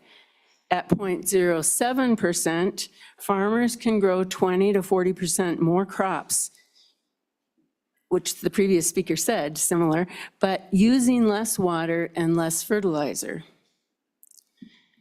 Former Congressman Steve King of Iowa is on the board of a group called freesoilfoundation.com.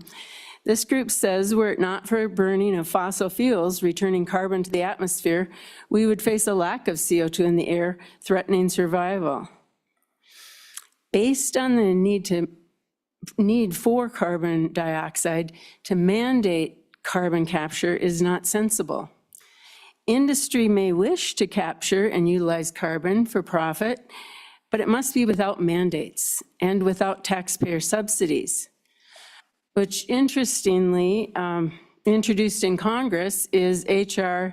1946, a bipartisan introduction by a Republican and a Democrat to repeal 45Q. One of the sponsors, U.S. Representative Scott Perry, the prime sponsor, said, "The American people demand that we cut waste, fraud, and abuse, and don't want their tax dollars being used to prop up inefficient and market-distorting technology." John Birch Society has more information on this legislation if you are interested. I have some hard copies here as well if you wanted to catch me. According to their study of this legislation and their comments, John Birch Society, they say Congress lacks authority under Article 1, Section 8 of the U.S. Constitution to subsidize industry or technology through tax credits. I ask you to please vote yes to repeal statute mandating carbon capture. Thank you. Thank you, Ms. Loftus. Any questions? Seeing none, oh, I didn't see that finger up there. Mr. Chairman, thank you. Representative Tarver. Ma'am, thanks for testifying. And due to your testimony, and I've went down this rabbit hole also, so your testimony is we're at record low CO2 levels. So could one make the argument that eventually we may have to reverse policy altogether and start adding CO2 to the atmosphere? Could that argument be made? Ms. Mr. Loftus? Chairman, Representative Tarver, I don't know. I can't see the future and what, policy will create in the atmosphere. I hope that, as the previous speaker said, that we move back toward more coal and we keep going robustly. There's big energy users, as he talked about, the data centers are huge energy users, and if that is actually coming in Cheyenne, then there will be a demand right here in our state for more energy. And, I'm 100% behind coal, like a lot of people. All right. Any other questions? Seeing none, thank you. Thank you. Any other public testimony on this topic? Any other public testimony? Any online? Still none online? Okay. We will close public testimony. Committee, what's your pleasure on moved by Representative Tarver, seconded by Representative Campbell? Any conversation? Representative Knapp, please. Mr. Chairman, thank you. I did bring this bill before in last session, and it passed overwhelmingly in the House. What I would want to discuss with the entire committee is this idea that somehow HB 200 drives the market or drives projects, or it does nothing of the sort. Getting rid of it will not affect Q45 tax credits, will not affect any energy matching funds. It will not affect the market itself. And when we look at where we're heading in the future, we've heard hedge our bets, and it reminds me of the landing of D-Day. If France stood by and said, well, let's wait and see what the Germans are going to do. The fact is, we've had Supreme Court rulings, so our judicial system has said no more of the Chevron doctrine. That is, agencies making decisions that courts should be making. So that's out the window. We have the executive branch saying we're repealing anything that was done by an agency and not Congress. We're repealing those regulations. Those are gone. Congress comes behind and says we're going to codify that through law. And even today, as mentioned, we have the EPA looking at getting rid of the endangerment finding. When is Wyoming going to catch up with what is happening in the market and in the nation?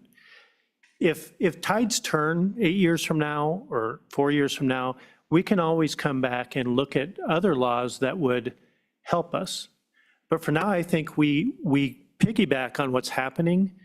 We create our own laws, repeal our own laws and regulations that make it harder for that to untwine in the future. I think we're headed in a very positive direction. HB 200 is a relic. And if it did help anybody, okay. But for now, it does nothing but add cost to the end user for energy. And so for that reason, I would ask for a repeal. Thank you. Any other comments before we vote to sponsor or not sponsor? Any other comments? Heather, this will be a vote to sponsor or not sponsor this low carbon energy standard repeal. Senator Cooper? No. Senator Jones? Senator Nethercott? No. Senator Rothfuss? No. Representative Campbell? Yes. Representative Knapp? Aye. Representative Larson? Aye. Representative Lawley? Aye. Representative Riggins? Aye.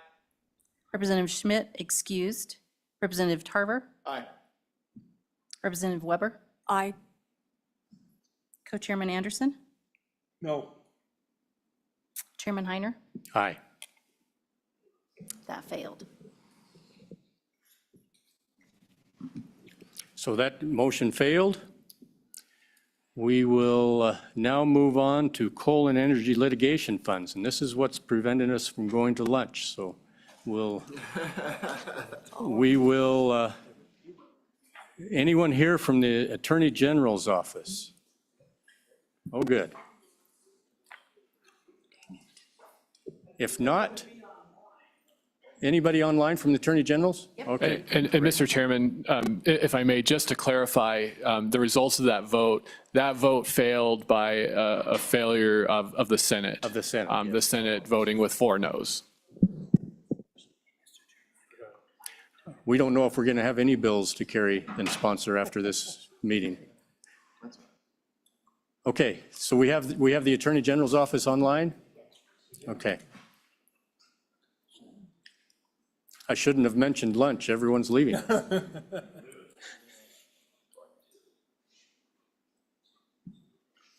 says he's got to go to a retirement party. That's right, he is. He mentioned that to me.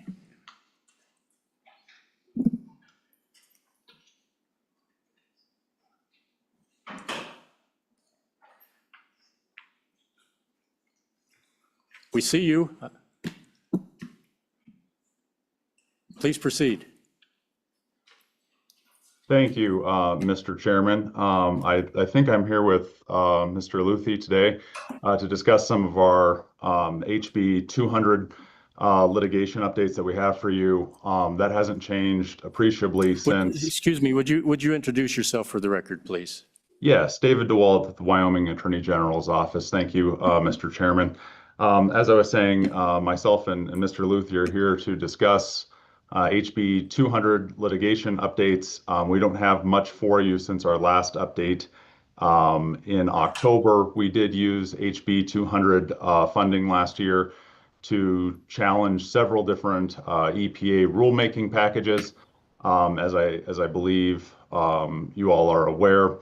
And additionally, last fall, we utilized more of the funding for the Buffalo RMPA challenge that we have filed here in federal district court.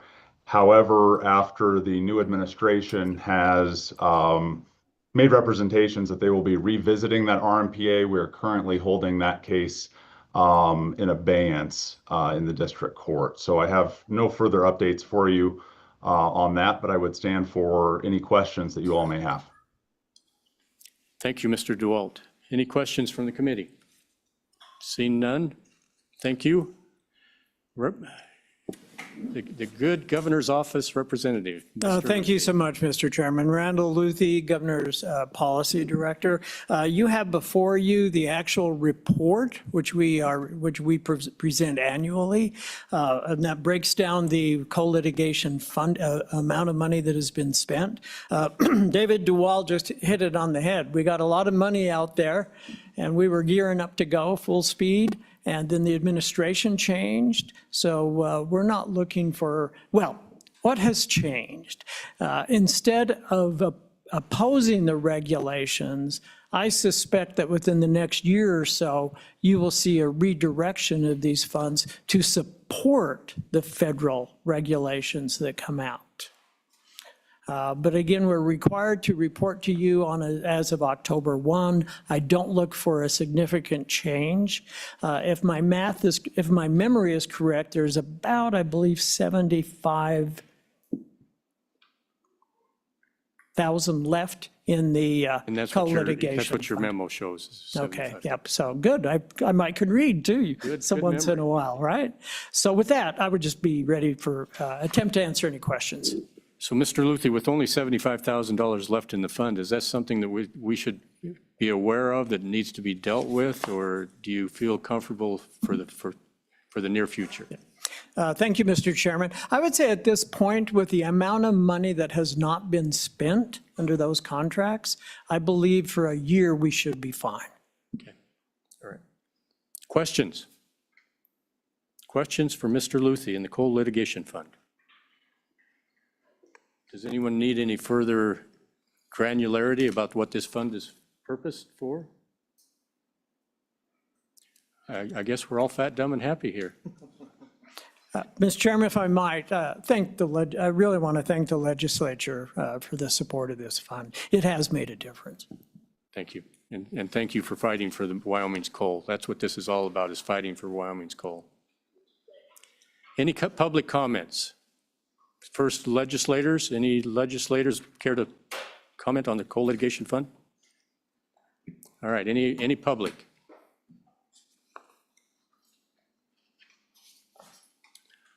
Well, committee, we'll close public comment because there was none. Any directives on coal litigation? Kill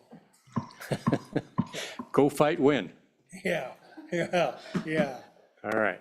Well, with that, we will break for lunch until 1:30 p.m. and we'll pick up industrial siding and hopefully get through the rest of what we have. There is a display out in the foyer on carbon geocapture. We encourage everyone to stop by and take a look at that.